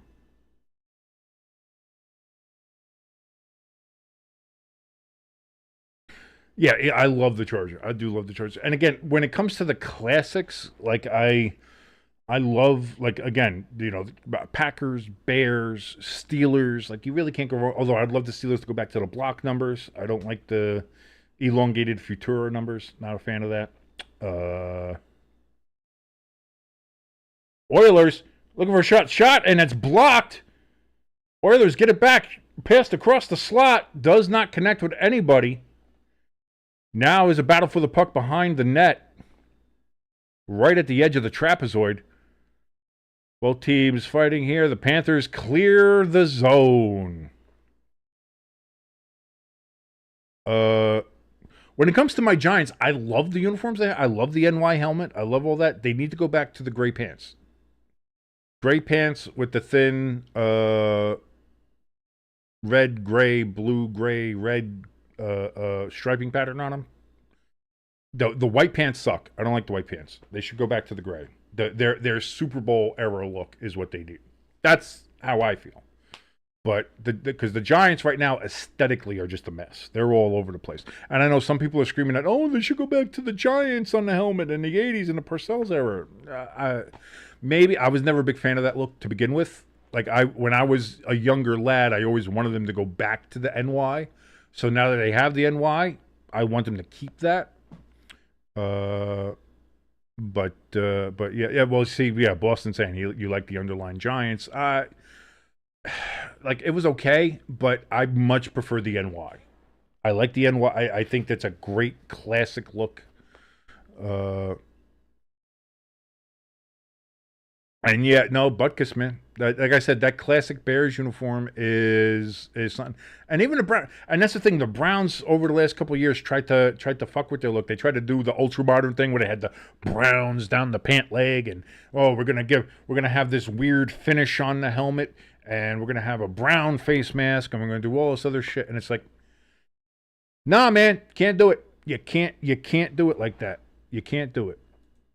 You just can't fuck with tradition. You can't fuck with how that is. And the Browns now look the way the Browns should look.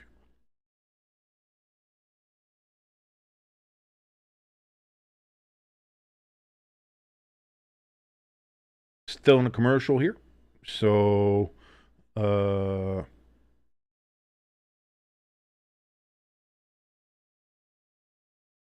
let's see here.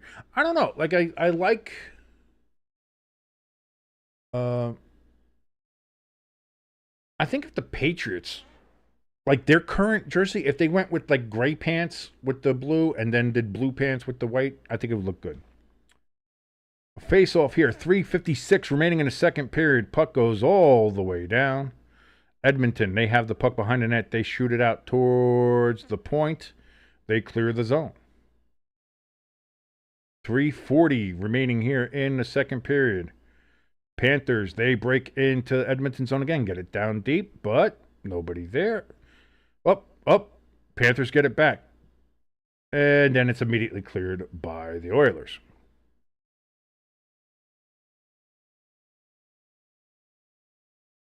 Oilers lead shots 19-16. Panthers get it back into the zone.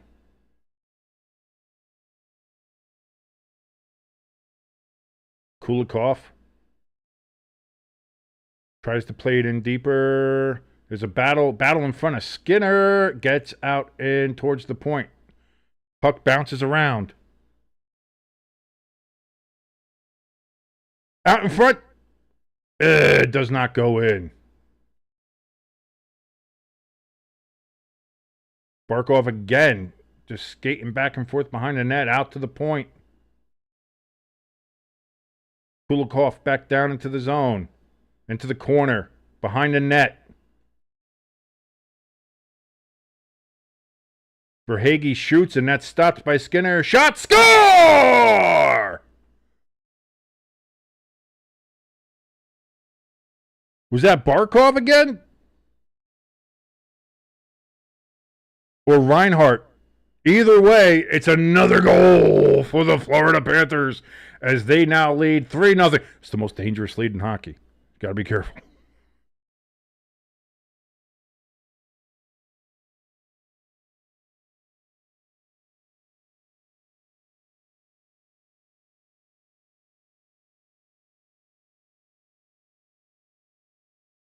That gets another mistake by Edmonton.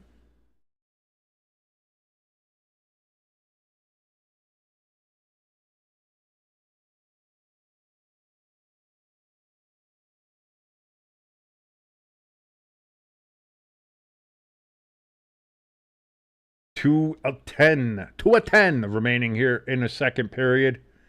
And the Panthers now lead 3-0. And the Florida crowd is feeling it. Towels waving in the air. Everybody standing. That hot girl with the tan behind Paul Maurice. She's standing up. She's bouncing. She's probably not jiggling because those things are probably surgically enhanced. But I see what they're saying. Yeah, Skinner just, he kind of blockered the puck away instead of just grabbing it. If it's like that, it's such a soft puck in. Grab the puck.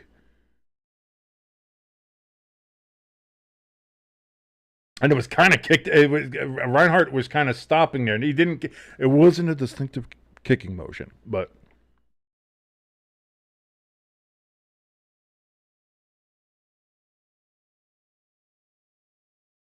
that's. I mean, listen, we can. I feel bad because it feels like everybody's kind of shitting on Skinner, and again, the guy's made it to the Stanley Cup Finals 2 years in a row. Although some people would say that Connor McDavid and Draisaitl and Nugent Hopkins got them to the finals, not so much Skinner. But Bobrovsky with the save, freezes the puck, and gets a little bump, so there's going to be a little get-together to talk about things, talk about what you're doing. Where's the after party going to be? 1:47 remaining here in the second period.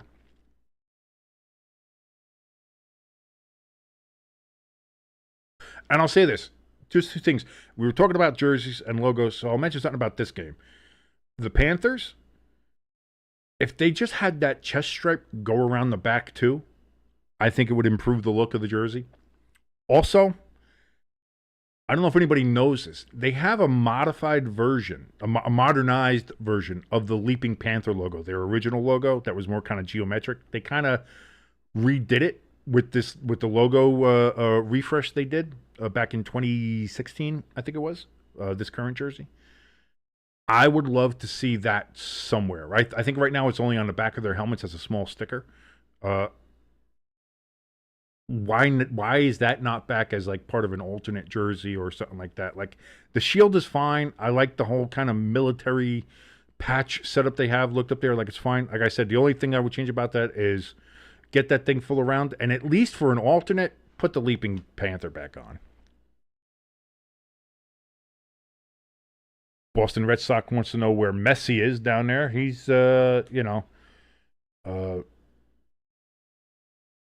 That Miami, Inter Miami, they're not. Everybody seems to like shitting on them because they have Messi, and so they kind of have the fair weather, the Lakers, Dodgers, Cowboys fan kind of thing.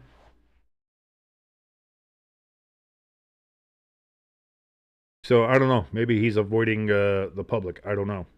125 remaining here in the second period. 3-0 Panthers.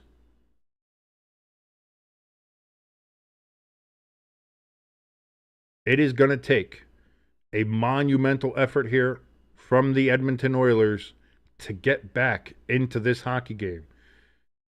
They are 21 minutes away from losing their second straight Stanley Cup Finals to the same team. 1 minute remaining in the second period. 1 minute. Puck dumped in by Bobrovsky. Puck battle behind him right now. Puck comes out in front, but Florida controls, and they skate it out of the zone. Cool, calm, collected. They dump it in. There's no icing. Reinhart behind the net now for the Panthers. Up to the point, fakes the slap shot, passes it back down.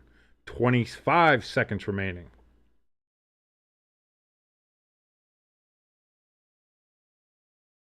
And the Oilers clear. But that's going to be icing. They cleared it too well.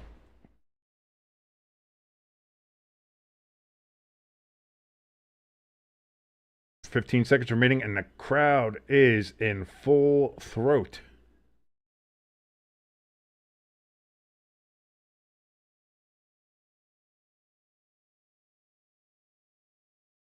As we see some soccer players there, obviously. Drake Callender playing for Inter Miami, so I guess that's where Boston was talking about. Boston is a little ahead of us here.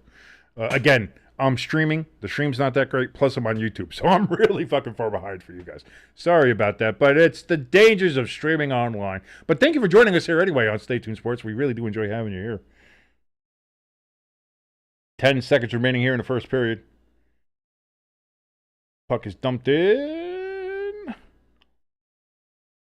And we are at 3, 2, 1. Florida's just going to dump it in. And the horn sounds for the end of the second period. The Florida Panthers lead 3-0 over the Edmonton Oilers, 20 minutes away from their second straight Stanley Cup.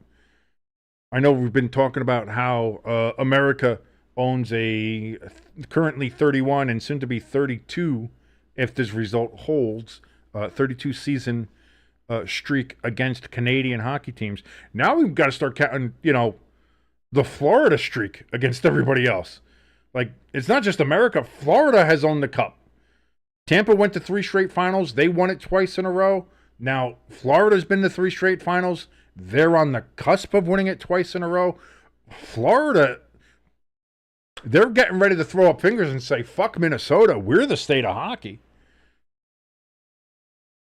And they're not wrong. Florida's fucking running everything right now. But that's where we stand. 3-0, Florida, over the Oilers. Thank you so much for joining us here. My name is King. This is Stay Tuned Sports. If you're watching along with us, thank you so very much. If you want to help us out at all, please, 3 easy ways you can do that. Hit the like, share, and subscribe. If you're not already subscribed, it helps us out tremendously with the YouTube algorithm, which is a fickle mistress. She is, you're never quite sure how to quite finger her. But once you do, it all works out fine. Also, if you want to help us out even more, we have links for our donation station and our merch store in the top of the chat, which is wide open, just like a fickle mistress. You can go and say hi, say hello, say how you're doing. Check out those links. Also, those links are in the description below this video as well. You can check that out. If you want to donate any money, little cash money helps us out tremendously. Also, the merch store. That's like donating cash to us, except you get something in return, which is pretty cool. And we have a whole bunch of merch in there as well. More stuff is coming. We just got the brand new Tush Push shirt in there. We have Chief Swifties for that lovely young woman in your life who loves Taylor Swift and is also just getting into the National Football League. You can go ahead and buy her a nice shirt that she can go and wear all over the place to show her love of both Taylor Swift and football. We have the 8-Bit Helmet series. More of those coming along the way. We have Jersey Jets and Jersey Giants merchandise in there. Got some Eagle stuff in there. We've got mugs. We have our own fucking coffee. So if you want to go ahead and have a nice mug of Joe, you can go ahead and do that with your Stay Tuned Sports. It is the Danny Dimes Wake Up Blend because it wakes you up just like having a blindside hit from your non-existent offensive line. We got banners. We have a Notre Dame banner. We have a Eagles championship banner. More of the championship banners coming on the way. Maybe I'll do a Panthers one. Maybe I'll do some old hockey ones there for you guys. We'll get some of those going. Lots of stuff there. So if you just want to go do that, I know shameless plug, but I'm shameless and I need to plug shit because I need money. Because I mentioned before, Jimbo not here with us because he's got a job, not a loser. Me, on the other hand, no job, am a loser, need money. So that's where we are, baby. So thank you so much for joining us here. We were having a conversation earlier in the chat about uniforms, logos, what we like, everything like that, as far as what was best, what was worst. My thought was when it came to hockey, it's Blackhawks all day, whether old, new, whatever have you.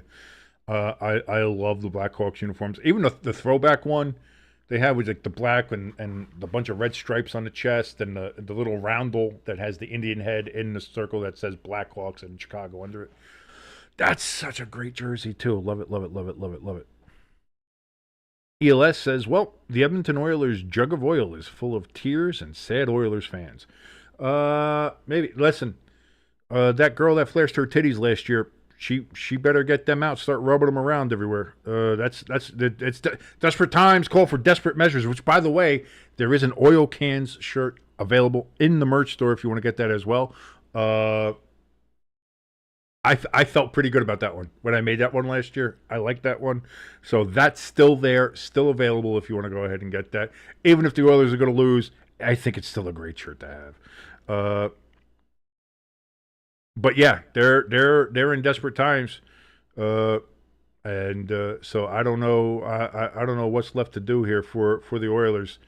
Again, not unheard of for them to come back from down 0-3. They've done it a couple times in this series already, and the Panthers did so as well. So it's, it's not over until it's over.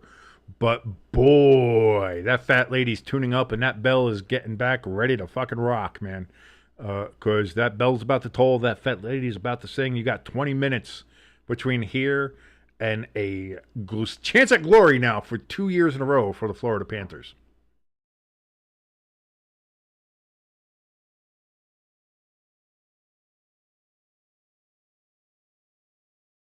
There's the beautiful wifey. Hi, how are you? Love you, Boba. How you doing?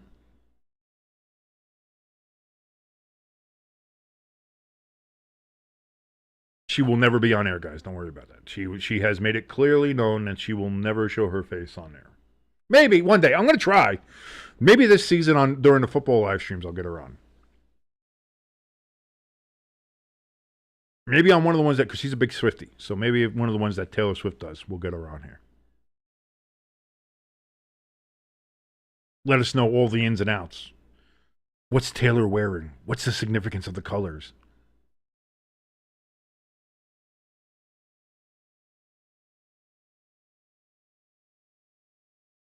But yeah, no, it's you're right, ELS. It's not a great time, and on a larger scale, again, this has been a thing now for I'd say the last 10, 15 years of where generally the Canadian population ends up rooting for the last Canadian team remaining. If they get this far to try to get the cup, so the cup comes back to a Canadian franchise, and if you have a chance 2 years in a row to get it, and I think this will be 3 out of the last 4 years that a Canadian, because you had the Canadians during the bubble year in 2021, or was that 2020? Yeah, 2020.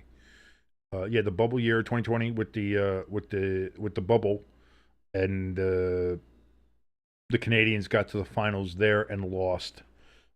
You have now you have 2 straight years with the Oilers, and they're going to lose. The Oilers lost again too. They lost in, what was it, 2006 to the Hurricanes. You had the Senators lost in 2004 to the Lightning, again, the Florida team. All the Southern team, and I think that might stick in the craw of a lot of Canadians fans too. Like, a lot of the times that they've been in the Cup Finals and lost, they've lost to like the Southern teams, which they fucking hate. Oh, hockey doesn't belong in the Sarah fucking Batman, eh? Oh, that fucking hoser. He's always trying to fuck Canada. Yeah, well. And now the latest thing is they're bitching about is that Florida doesn't have a state income tax. So like, give it an unfair advantage. They should put a luxury tax in just for being in Florida or Texas or Tennessee, wherever they don't have a sales tax. It's like, how about Canada just lower their taxes? How about that? How about that for a fucking thing, huh? Crafty in the chat says Tom Grassi. Which again, Grassi, he had us. He did a Grassi posse raid on us last year during I think it was week 2 or week 3 on a Monday Night Football game. So again, big shout out, big love to Tom Grassi. Crafty says Grassi released a sketch earlier about NFL fans watching the Stanley Cup. I did see that. It was about the NFL fans watching other sports during the summer, waiting for football to come back. Where it was like about the Stanley Cup Finals and basketball and stuff like that. I did not watch. I saw it released. I didn't watch the video. I usually try to watch his stuff because, yeah, listen, I like Tom Grassi. I do. I think he's got some of the best sketches in the world. To tell you the truth, the scripted series that he does is top notch. It is top notch stuff. You're hard pressed to find better NFL sketch comedy than what Tom Grassi is doing right now. So, I mean, and that guy's blowing up. I know he's trying to get to 1 million subscribers. He's probably going to get there, and well-deserved, because he puts in a lot of work. He busts his ass. So, again, big love to Tom Grassi from us here at Stay Tuned Sports.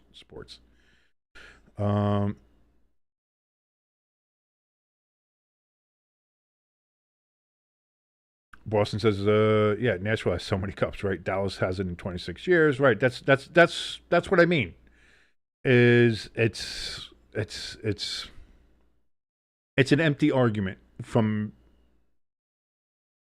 upset Canadians because one of the great symbols of their nation, which is the Stanley Cup, and it is that's just what it is. You have the Moose, you have the Maple Leaf, and you have the Stanley Cup. That is quintessentially Canadian. The name of the trophy is Lord Stanley's Dominion of Canada Challenge Cup. That's the name of the fucking thing.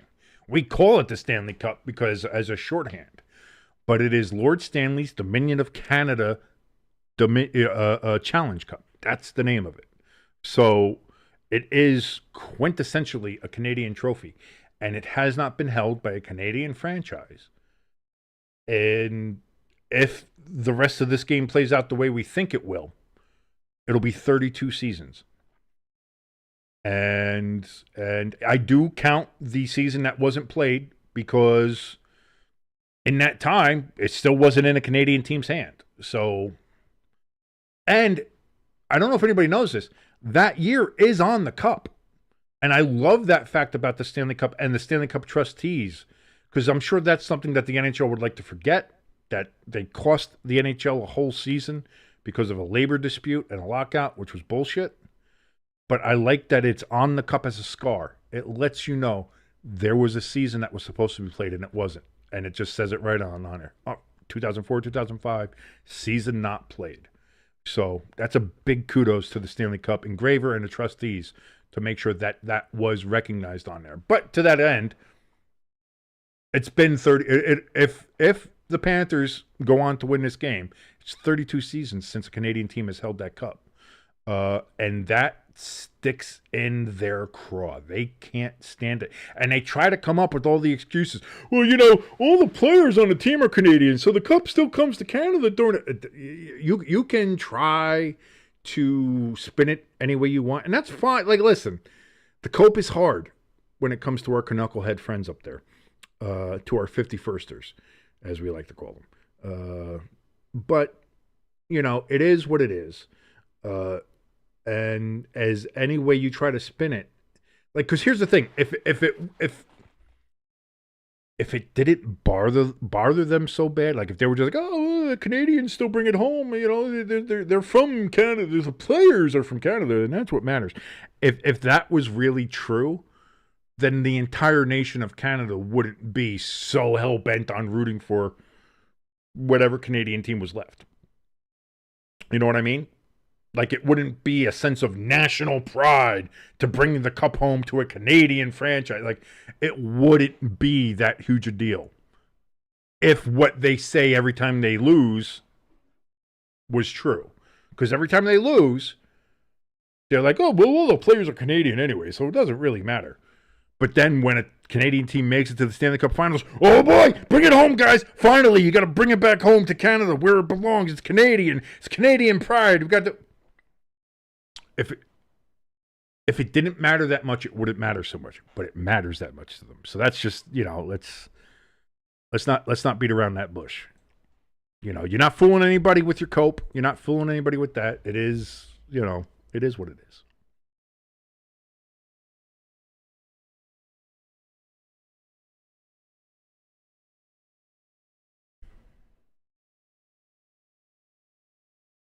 I'm going to be honest, Crafty. Crafty says here, you know that Tom Grossi had that Rogers joins the Steelers sketch in the chamber for 3 months before it actually happened.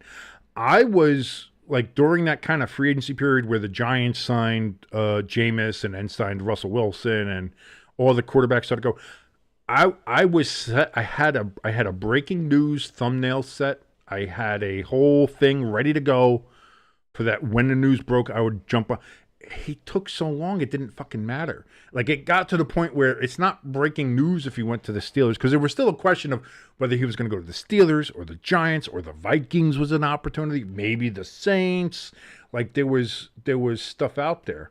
By the time he finally signed, all the juice had run out of that story. That they was like, what is that going to do? Jump on and do like, oh, breaking news: Aaron Rodgers goes to the Steelers. Like, no fucking shit. No shit, Sherlock. Like, that's not breaking news at this point. So, again, kudos for Tom for still doing it. But like, for me, it felt like it was like we were already at the end. Like, it was already known. It was either Steelers or retire. Now, if he would have retired, that would have been a breaking news. That would have been a huge. I would have done a breaking news for that. But just going to the Steelers is like, we fucking knew that. Like, that's, you know, breaking news. Sky is blue. No, all right, yeah, no, okay, good. You know. But be that as it may.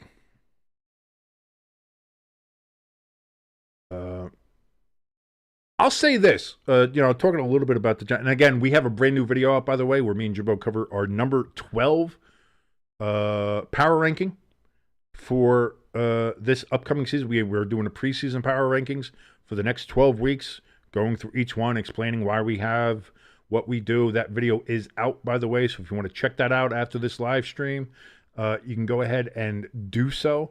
Also, Booty Cheeks 5 is back, and we're revealing number 28. We're going to do that one every 3 weeks. Will be another Booty Cheeks 5 revelation. So this week was the number 12, top 12 in the power rankings, and number 28, which is in the Booty Cheeks 5. So next week will just be our 11th power ranking pick. So make sure you check in with us then. But yeah, that brand new out today. Go check that out. The countdown. It is up. Crafty in the chat says watching Wilson and Winston compete for the starting job is going to be. I'm going to tell you what. Wilson's going to be the starter to start off. I get that, but just having Jameis Winston on the team, just for the locker room, just for the vibes, as they were saying, having Jameis with the Giants just for the vibes is going to be. The Giants need a breath of levity. It's been so droll and dead in that brutalist communist architecture that is MetLife Stadium. That thing is a fucking dump. It's a giant fucking air conditioner unit that's out there. Whoa, what's that? I got a big fucking thing there. Who's letting me know something here?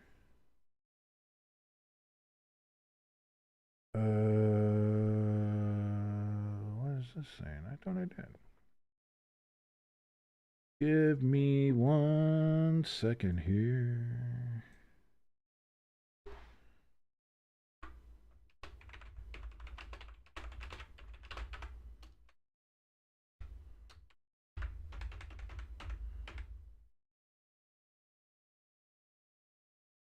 Yeah, I thought I left that on. Oh, okay. Anyways.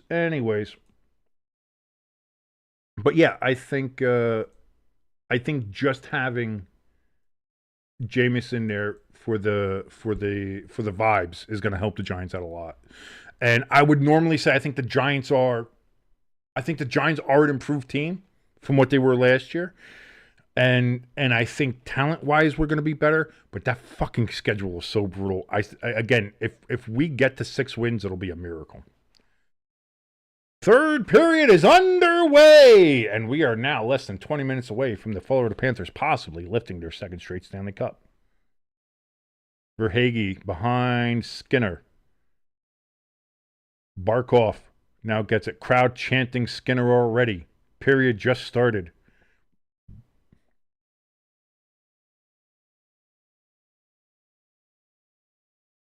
Big shot from McDavid, but he whiffed.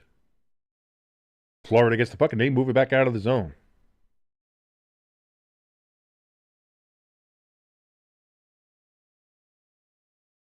Florida still hit. Marchand still out there hitting.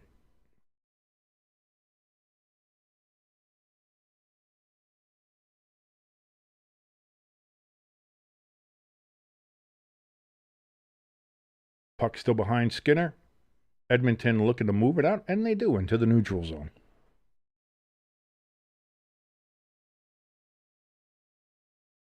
But yeah, I think I think the Giants could be good this year. I think they'll be talent-wise better. I don't know how they're going to do on the record though, because that schedule is atrociously hard. But you never know. There's always surprises in the league. Maybe some teams that we think are going to be super tough and super good aren't going to be that good this year. We don't know. You never know. There's always a surprise team. Do I think that's going to be the Giants? No. But maybe they can catch a team that's on a downswing and pick up a couple of wins.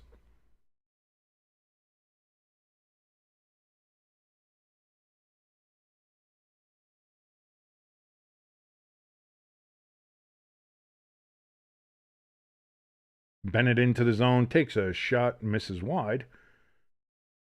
Florida trying to control the puck in the zone, gets it down to the slot, but it is knocked away. Edmonton's able to go ahead and shoot it out of the zone. Oh, did I just have a fucking stroke or did the stream skip? Yeah, 17:28 here remaining.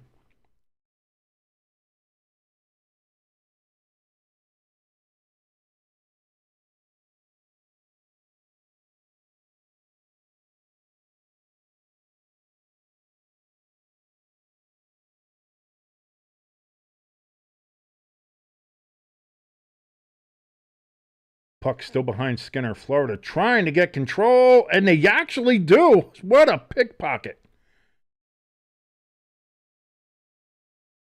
Forsling's shot blocked on the way to Skinner. Florida still has it. Tries to set it up in a slot, but knocked away. Edmonton gets control, breaks it out. McDavid. Dropped pass, but not ready for it was Draisaitl. McDavid out front, but nobody in the slot. McDavid back in the corner, shoots it towards the point. Saved by Bobrovsky.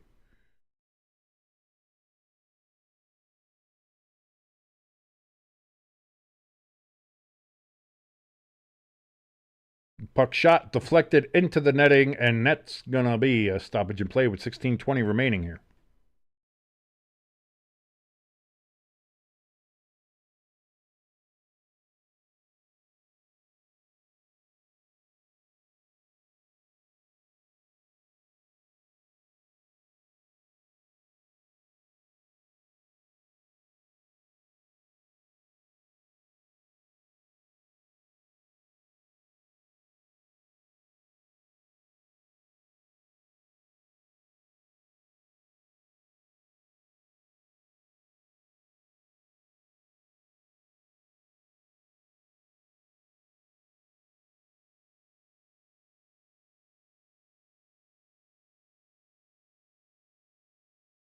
Florida, they're bringing it out of zone. By the way, quick question, because I just saw this up on my Twitter too. Has there ever been a single person that has made their sport even close to as relevant as Caitlin Clark has done with the WNBA? She is legitimately the only watchable thing there, but you have to watch her too. She's so great. As I just saw this here, Caitlin Clark has combined for 52 points, 9 rebounds, 15 assists, and 11 made threes over her last 2 games. Nobody else in WNBA history has reached those marks in a 2-game span, including the playoffs. That chick is single-handedly making that particular league watchable. I was discussing this with my dad before, man. It's like that league was absolutely unwatchable, but you have to watch her. She just plays good ball, man. She plays good ball. Man or woman, she plays good ball. Meanwhile, Angel Reese throws bricks. That's all I'm going to say. Puck behind the net. Rodriguez has it. Keeps it behind the net. Cycles it back. Reinhart behind the net now. Time ticking away. We're at 14:15 remaining in the third.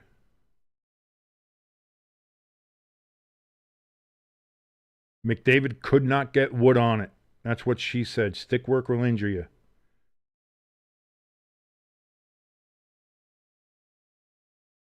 Puck gets in behind Bobrovsky, but Panthers can't clear the zone. Still trying. Still can't clear. The Panthers finally do clear. ELS says it's the WNBA. That league is depressed. Verhaeghe just carries it. Shot! Missed. Panthers had a real good shot at 4-0 there, but could not connect. Marchand with some nifty moves. Oh, could not get it to go. If he scores there, that might have gotten him the Conn Smythe.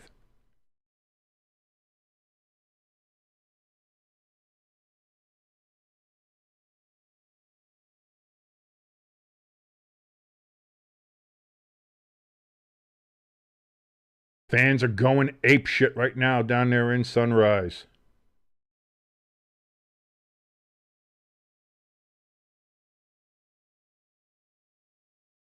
We are now at 12:45 remaining. ELS, I got to tell you, normally, yes, but if the Indiana Fever are playing, I'm watching. Caitlin Clark is worth watching, 1,000%. And I say that unironically. I say that as not, I'm not trying to prove a point. I'm not sitting here being like, as a male feminist, I really do believe, and the women's game is as equal to the NBA. I'm not one of those guys. I'm a realist. The WNBA has sucked. It has sucked for its entire fucking history. It's been unfucking watchable. Caitlin Clark has changed that. She's the one person to watch in that league. And if they stop fucking around with her, embrace her, and start getting more girls to emulate her and want to be her and have that same kind of skill level that she does, the WNBA can be a watchable league. But right now, the WNBA is shooting themselves in the foot because they'd rather punish her instead of embracing her. I don't get it. Florida Panthers clear. 11:40 remaining here in the third period. Crowd going apeshit. Panthers have 14 block shots in this game. The shots are 24-19 in favor of the Oilers. The score is 3-0 in favor of the Panthers.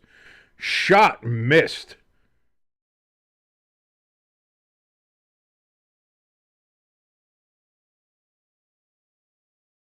Offsides, Oilers, and that will stop the play at 11:11. Make a wish. Oilers fans, I know what you're wishing for. Panthers fans, I know what you're wishing for. That's no secret. Let's see if it happens or not.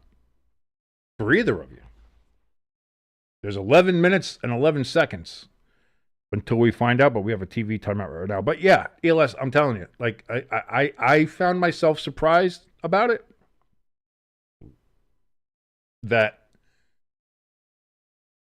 in watching the WNBA, that in watching Caitlin Clark, I was I was actually invested in the game. I was invested in Caitlin Clark and how she was doing, and watching it again, I was like, damn, bitch can play. And play well. And that's what I mean, is like when the play is good, it's good. Doesn't matter. Like, and that's the thing, is like everybody wanted to say, well, if you don't like the women game, then you're just a misogynist and you hate it. Like, no. I'm a sports fan. If the sport is good, I will watch it. I have watched women's tennis, which I have liked and enjoyed, usually more than the men's game. And not just for that reason, but because it's fun. It's a good game. You can watch it. The sporting event, the competition is fun. It's fun to watch. I can watch it and enjoy it. Even women's soccer, the USA, they fucking crush everybody. I can enjoy a U.S. women's soccer match. I can't do the leagues. Like, that shit's not great. But the international soccer, I'll watch. I like it. The WNBA has been fucking atrocious.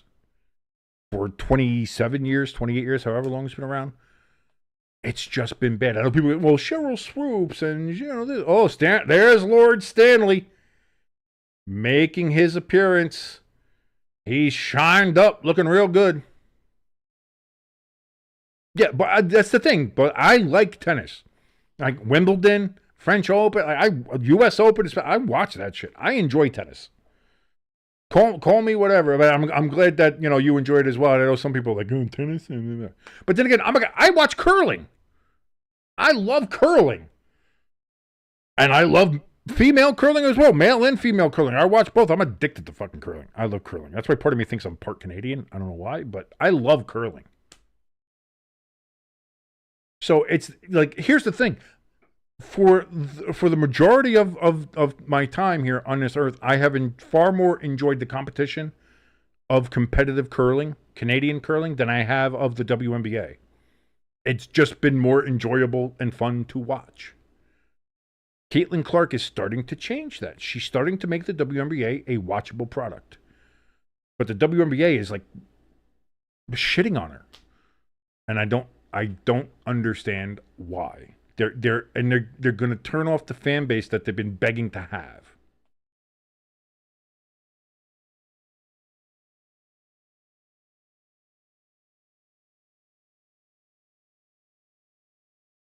Yeah, women's college volleyball is fun to watch. I'll just say that. I'll leave that there. To be fair, the softball too. But the softball is exciting as well. Not just because of the tight pants and the pitchers have the large... Oh, breakaway! Verhaeghe gets stopped by Skinner on the straight-up breakaway. 9:47 remaining. And they're going to take another TV timeout here? Yes, they are.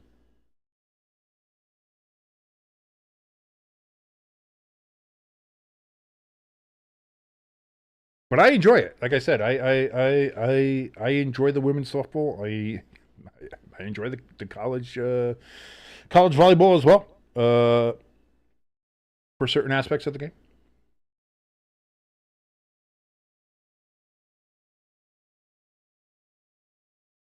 Oh yeah, no. When it comes to that stuff and the pay and what they're trying to say, like the WNBA lost, I think, $10 million still again last year. They've lost over double-digit millions of dollars every year they've been in existence.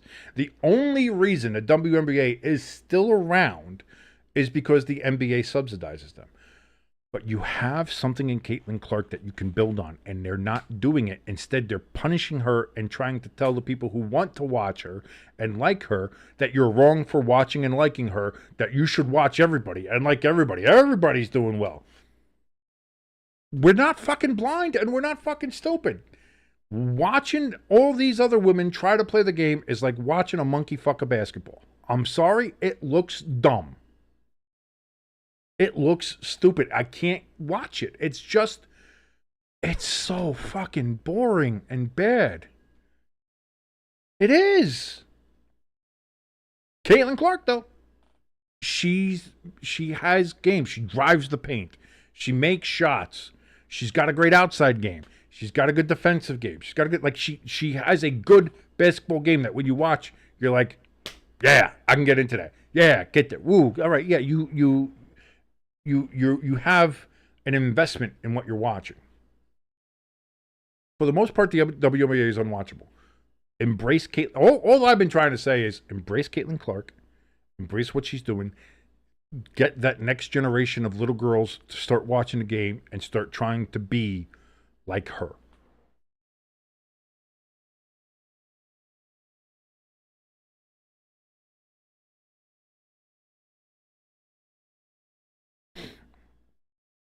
Panthers dump it into the zone.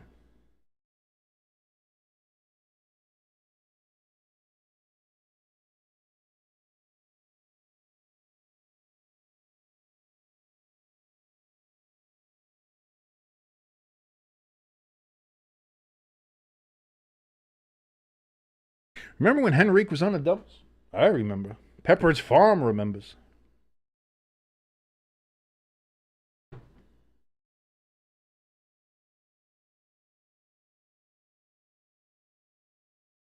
.926 remaining. Shots are 26-19 in favor at Edmonton, but that score still remains 3-2-0.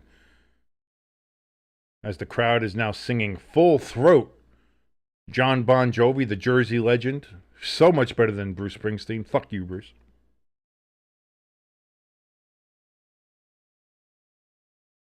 Yes, the old Henrique, it's over.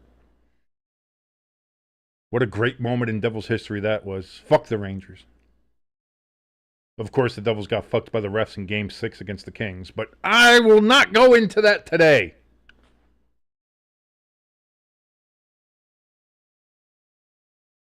.845 remaining. Oilers are quickly running out of time here. They call him Connor McJesus.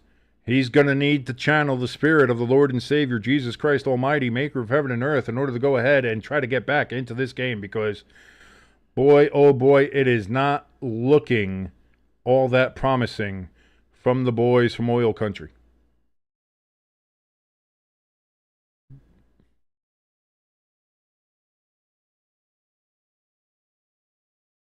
Puck is cleared by the Panthers. All the way down to Skinner. There will be no icing. 8 minutes remaining. Oh, giveaway right in front of Skinner. Oh, Skinner gets the save. Puck is still loose. And the Oilers just clear. Oh boy. That was dangerously close to being 4-0. Oh, there's a little hit from behind. I'll say, outside of the matching penalties in the first period, no penalties have been called in this game. The refs have let the boys be boys and play this game.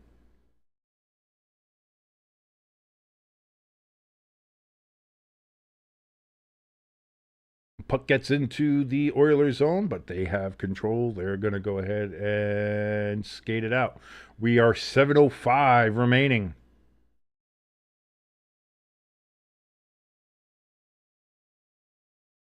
The Oilers, they're going to have to start doing something. Like, when do you pull Skinner? You got to start thinking about that now. I know there's 7 minutes on the dot remaining as we have this whistle, but you got to start thinking about it.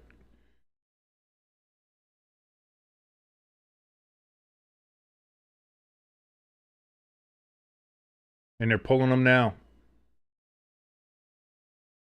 They are pulling him now. So here we go.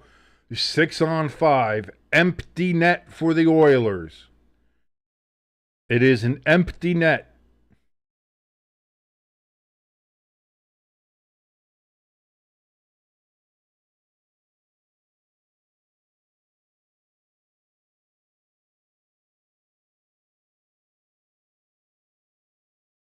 Panthers, they get the puck. Oh, they cannot get it out. Now they do. It's at the point. Shot. Empty net. Goal. Ladies and gentlemen. Sam Reinhart with the hat trick and the empty net goal. That's going to seal it. Ladies and gentlemen, the Panthers are going to win the Stanley Cup. And the hats come raining down on the ice. Hats and rats in Florida. Wow. as you hear the Panther roaring there.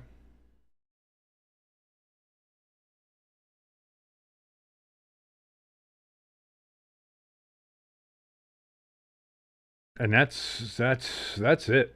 That's it. It's over, baby. It's all over, but the crying, as they say.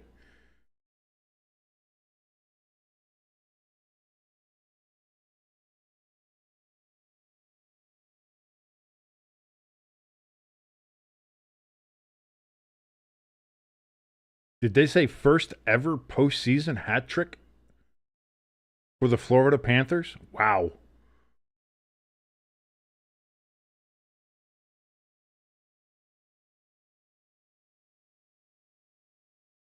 ELS in the chat says bye bye Oilers. Yeah, it's done, baby. It's done. It's over. That's the clincher.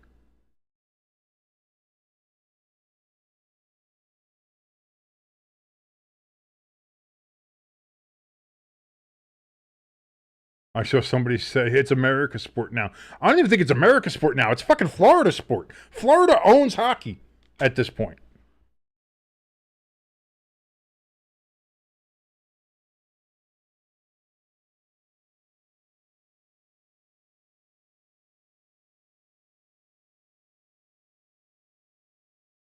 And just now, the stream decides to take a shit. So we're going to go ahead and see if we can restart this motherfucker. There we go. Skinner's back in net. 6:20 remaining here in the third period.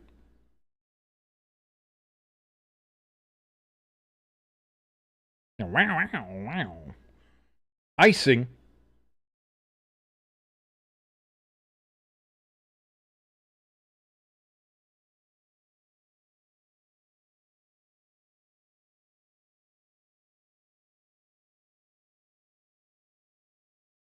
Oh, they're saying Reinhardt scored the game-winning, the Stanley Cup clinching goal last season. And if this result holds, he'll have the Stanley Cup clinching goal this year, be the first person to do it since Mike Bossy in 1982 and 1983. Look at that. 42 years since that's happened? 42 years and 43 seasons. My goodness. Oh, 82, 83, so even longer. No. Yeah, I was right. 82, 83, yeah. So. And there's the keeper of the cup, shining it up real nice. Oh, he's so shiny. Oh, Lord Stanley. Lord Stanley, by far the most beautiful trophy in sport. And I would say, like, oh, what do you think is the most beautiful trophy or the best trophy in sports? It's not an argument. It's not no matter what sport you like, even if you like football more, even if you like basketball more, if you like baseball more, if you like soccer more. I'm sorry. The soccer, the World Cup looks like a big penis. Sorry. It's what it's what it is. You know, oh, the Champions League. It's a giant fucking vase. Whoop-de shit. The Larry O'Brien trophy, I guess, you know, A, for kind of an artistic effort, but, you know, you couldn't have finished the whole net or something. Like, what are we doing? Like, you know, it's okay. Lombardi trophy, nice. It's nice. It's okay. Stanley Cup, nothing touches it. Nothing touches it. There's some other trophies I like. Don't get me wrong. The British Open trophy, the claret jug, very nice. I like that. That's a nice trophy. That's a nice trophy. In the golfing world, that beautiful trophy. I like some of the collegiate trophies, you know, like the real silly ones. You know, like the Florida Roysdale, big, you know, big bronze pig thing going around, the Oaken bucket, you know, dumb shit like that. Love it. But when it comes to just what is the best looking trophy, what trophy has to me has the most history and just it is just the greatest trophy. It's the hardest trophy to win. It's the Stanley Cup by a million miles. Nobody's close. Nobody's close. Nobody's close to it. 5:56 remaining.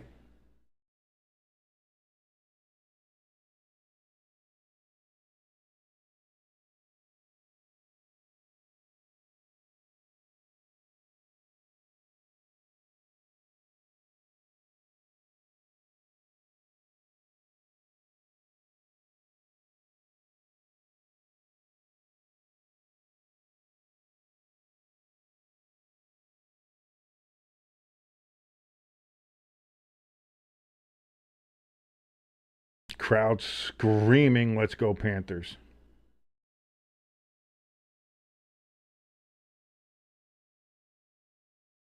Big shot from the point for the Oilers, misses its mark.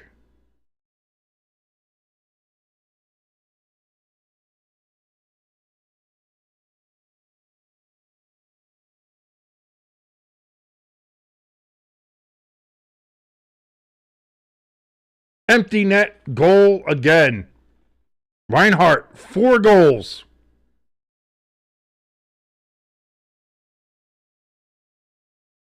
The Panthers lead 5-0. Sam Reinhart has 4 of those goals. First indoor hockey game, I think that was 1886 or 87, Victoria Rink in Montreal. I want to say 1880s somewhere. It's 1880. It's 1880s, I think. 1880s or early 1890s. I want to say 1880s. 86, 87, somewhere around there. And it was Victoria Rink in Montreal. I know that.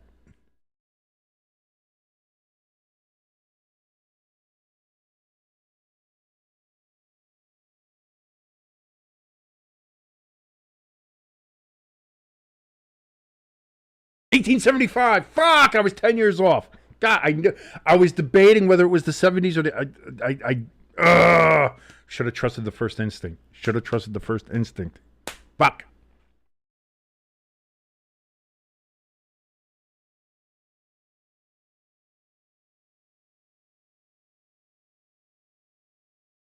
.445 remaining here. 5-0 Panthers. Oilers, they get on the board. Oh, it's not over yet, ladies and gentlemen. It is not over yet.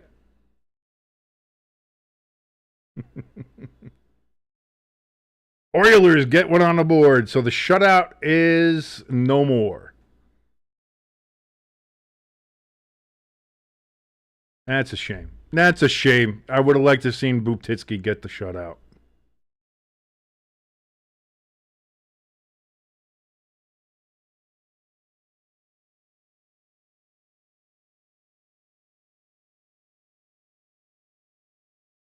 That's a shame. Damn.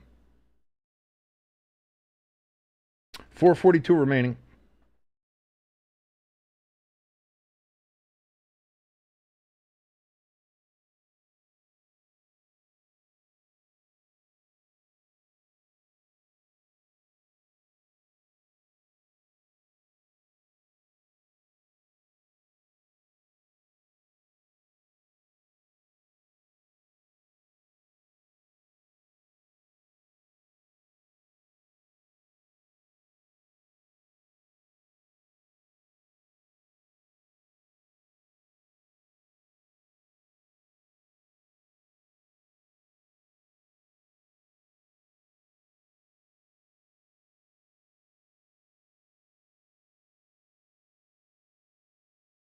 We are under 4 minutes now, ladies and gentlemen. Score is 5-1. The Oilers get one back.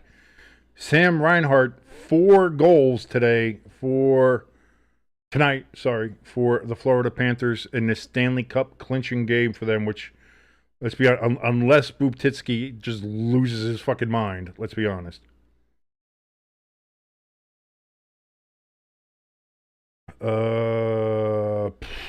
Maximum curve? I forget. Because they changed that rule a couple times. Because there were some people that had fucking corkscrew fucking blades for a while. Oh, shot and wide miss there from the Florida Panthers. 3:15 remaining. Is it an inch and a half? It might be an inch and a I don't think it's an inch and a half. That's too far. It's either 3/4 of an inch or an inch. I think.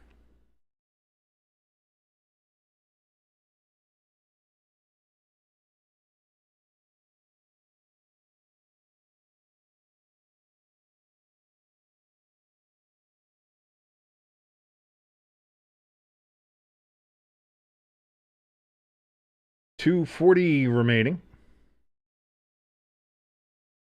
3/4. So I got it. 3/4 of an inch. I got it. All right. So I give that myself. I say that. I said 3/4 to an inch to an inch. I take that as a win. 225 remaining.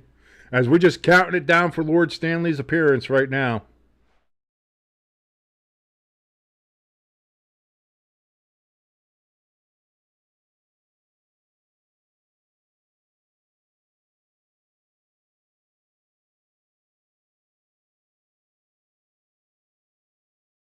Evander Kane, being a dirty fuck as usual, had a penalty and then took a giant hack at Kachuk.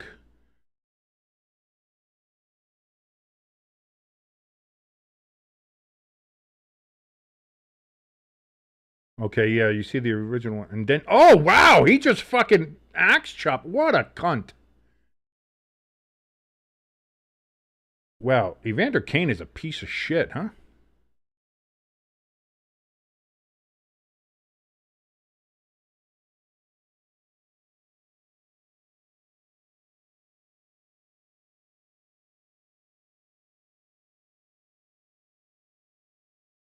They're debating whether or not Evander Kane's going to come out for the handshakes. If he did, I'd punch him dead in the fucking face. Fucking double-handed axe chopping me with his stick. I'm going to shove my stick up his ass. 2 minutes remaining.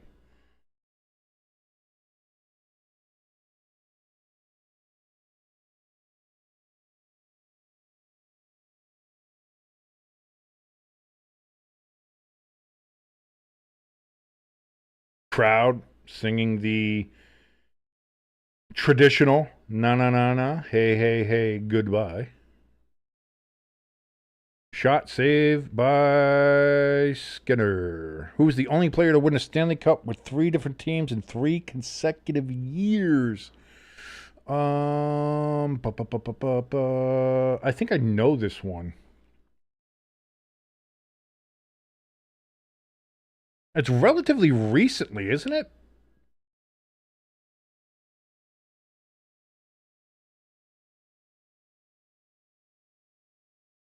We were at 1 minute. It might be Patty Maroon, yeah.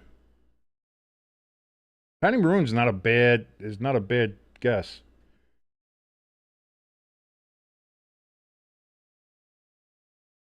$50 remaining. No, Claude, it was a couple of years. He won twice. He won with the Devils in 95 and the Avalanche in 96. And then he won again with the Devils in 2000.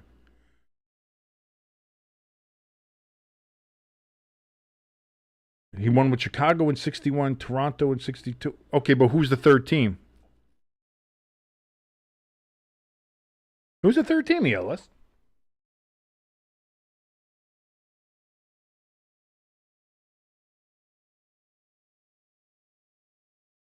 12, 11, 10, 9, 8, 7, and a 6, and a 5, and a 4, and a 3, 2, 1. Ladies and gentlemen, the Florida Panthers are your 2025 Stanley Cup champions. It is over.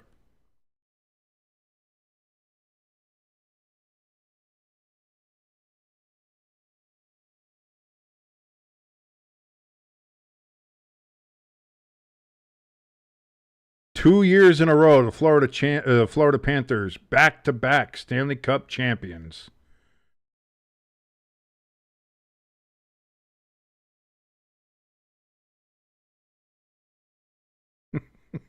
Boston in the chat here with all the There Will Be Blood references.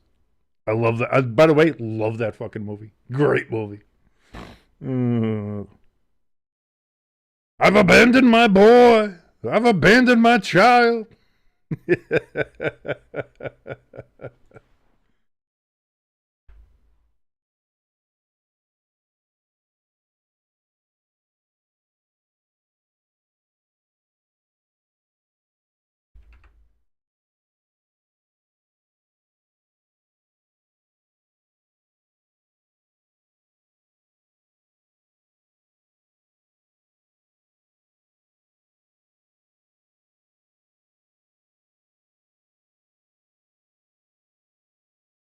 Yeah. ELS. Your question was who's the only player in Stanley Cup with 3 different to win the Stanley Cup with 3 different teams in 3 consecutive years. Old Ed Linsberger, he won with the Chicago Blackhawks. And then he won 3 consecutive years with the Maple Leafs. But I don't think he won with a third team.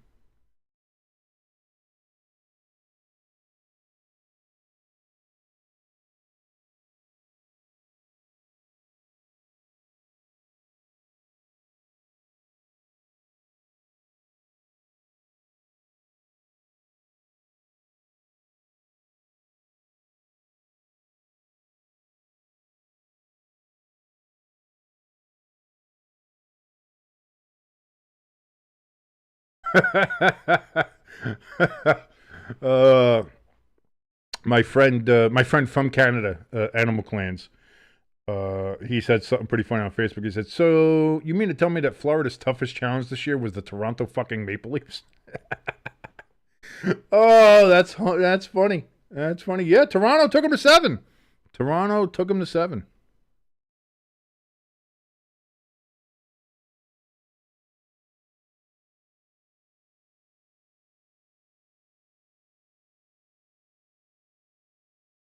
There we see Brad Marchand. He wins another Stanley Cup.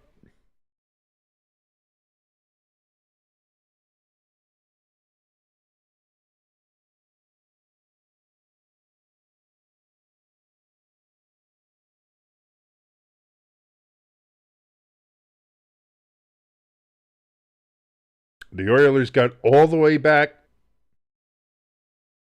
and played one last game. Played one less game than they did last year. That's hard. That's got to listen. I've seen my team fail in the Stanley Cup Finals twice. Once in 2001, where they should have won Game 7 against the Avalanche. They got fucked by the refs because they wanted to give Bork his cup. Blah blah blah blah blah. And then we got fucked in 2012 in Game 6 against the Kings, where the refs fucked us again. So whatever. But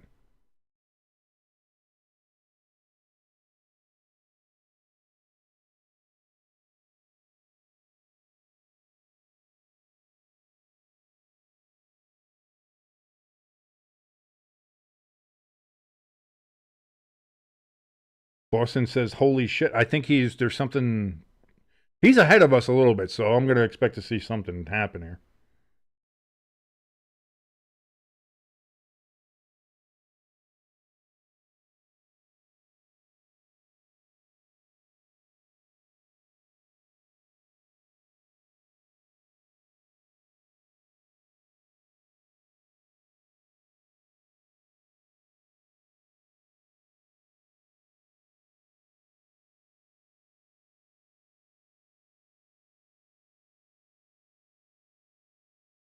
Oh, you were laughing at the Leafs thing. Okay, sorry, I misunderstood. Yeah, no, it's if you're a Leafs fan, maybe that's something you could take away. You're pissed at your team; they always fail in the playoffs. They can't get out of the first or second round, seemingly consistently. But hey, you were the toughest challenge for the Stanley Cup champions this year.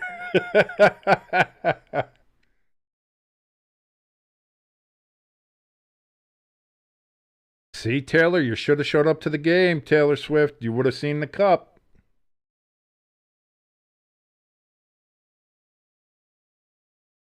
I had the Taylor counter ready to go. You don't think I did? Look, I had the Taylor counter ready to go. Every time you saw the cup or Taylor Swift, I was going to add to the counter. She decided not to show up. She killed it. She killed it. Very upset. Very sad.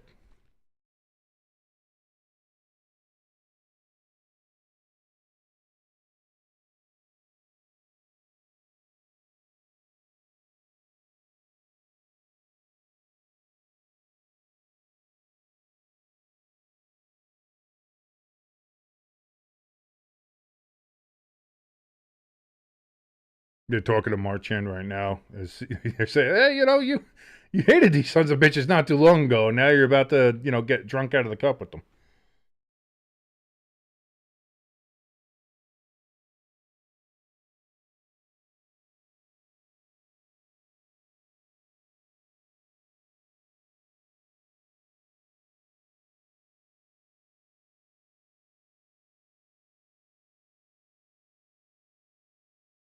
Stanley Cup's going to be making the ice soon.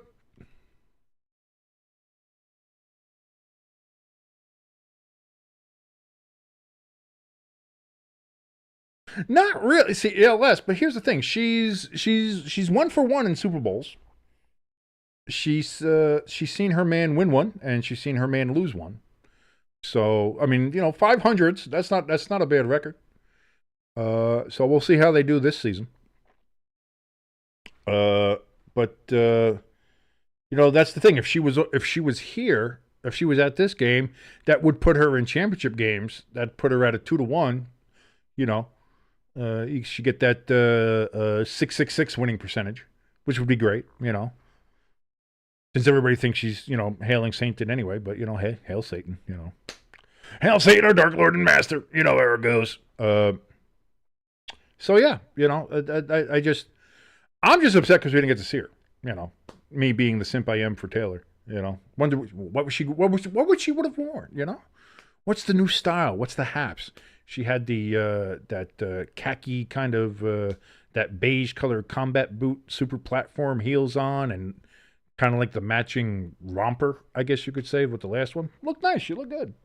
So that would have been interesting. Had a little extra flair to this game because let's be honest with each other here. This game was boring as shit. The Panthers owned this game from puck drop to final horn. This game was all Panthers all the time. It wasn't even a question. So I'm gonna stay here until we find out who the Conn Smythe Trophy winner is, until we see the Stanley Cup presented. Then I will ski-daddle out of here. By the way, thank you so much, everybody, for watching along with us here on Stay Tuned Sports. If you liked any single part of this, please hit that like button, hit that share button, and of course, as always, if you haven't already, hit that subscribe button. We see the Conn Smythe Trophy there with a silver representation of the old Maple Leaf Gardens.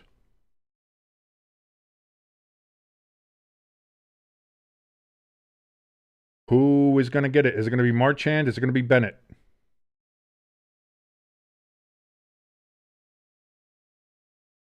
Most are saying Bennett.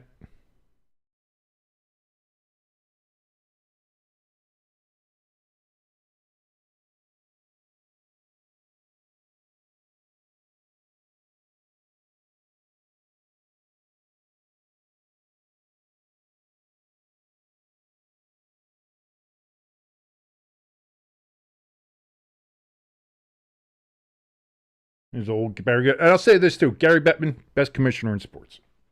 He is. Of course, you still got to boo him when you see him, but he's the best commissioner. He's done wonders with the NHL. The NHL still has a lot to do. They got to work on their marketing. If I was in NHL, please hire some of the NFL marketing people. Like the PGA just got one of the NFL people to run the PGA now. If I'm the NHL, fucking headhunt. Get some of the marketing people from the NFL over to your side. Start marketing better. But the NHL has grown leaps and bounds since this guy's been in charge for 30-plus years now. So 32 years. Sam Bennett gets the Conn Smythe Trophy. Sam Bennett is your playoff MVP. It was either going to be him or Marchand. I thought it was going to be Bennett. Ends up being Bennett.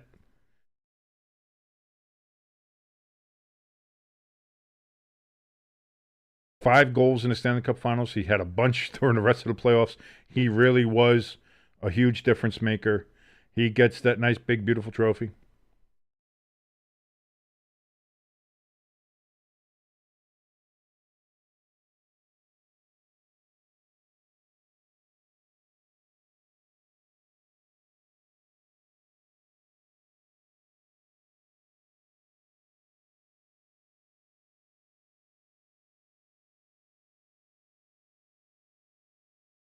Oh no, the stream is actually down now. You sons of bitches.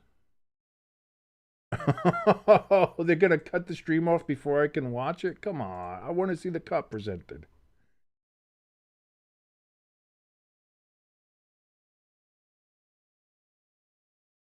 They literally cut it off before I could see the cup presented. You sons of bitches. Oh, well. Well, we know who won. We know it's over. We know the Florida Panthers get their second straight Stanley Cup Chip, and Sam Bennett is your Conn Smythe winner. Again, not that much of a barn burner of a game, unfortunately. There's, some of the ones before Game 4 was a great one. There were a couple of really good games, overtime games here. This game was not that. The Panthers won. They won emphatically, and they took Lord Stanley's Cup for the second straight year, as Florida right now is the state of hockey, and I don't think there's any argument for anything else. But again, thank you so much, everybody, for joining us here on Stay Tuned Sports. By the way, like I said, the latest countdown for the NFL Power Rankings, Power Ranking number 12. Me and Jimbo go ahead and explain our number 12 pick, who we think is the preseason number 12 best team in the NFL. That is right now available on our channel, released earlier today. You can go and check that out anytime you want, especially if you're subscribed. Pay attention for that. Tomorrow, brand new main show, the podcast, Stay Tuned Sports, coming at you live right here. So make sure you are subscribed and have your alerts on. Hit that little notification bell. You'll know when we're coming on. 4:45 Eastern time tomorrow. That is when we will be here with you. And we'll talk about this game. We'll talk about what's happening in the NFL and the rest of the world of sports, really. But I don't know. There's not too much else happening, I think, this weekend. Now the hockey season's over. NBA is about to be over, probably tomorrow. I think, is that the next game tomorrow? So, again, not much left until we get to NFL training camp and preseason. Again, not big baseball people here. So, me personally, anyway, not a big baseball guy. But that is what it is. But again, thank you so much for joining us here. My name is King. This has been Stay Tuned Sports. This has been the Stanley Cup Finals, and the Florida Panthers are your 2025 Stanley Cup champions. Ladies and gentlemen, have a great evening.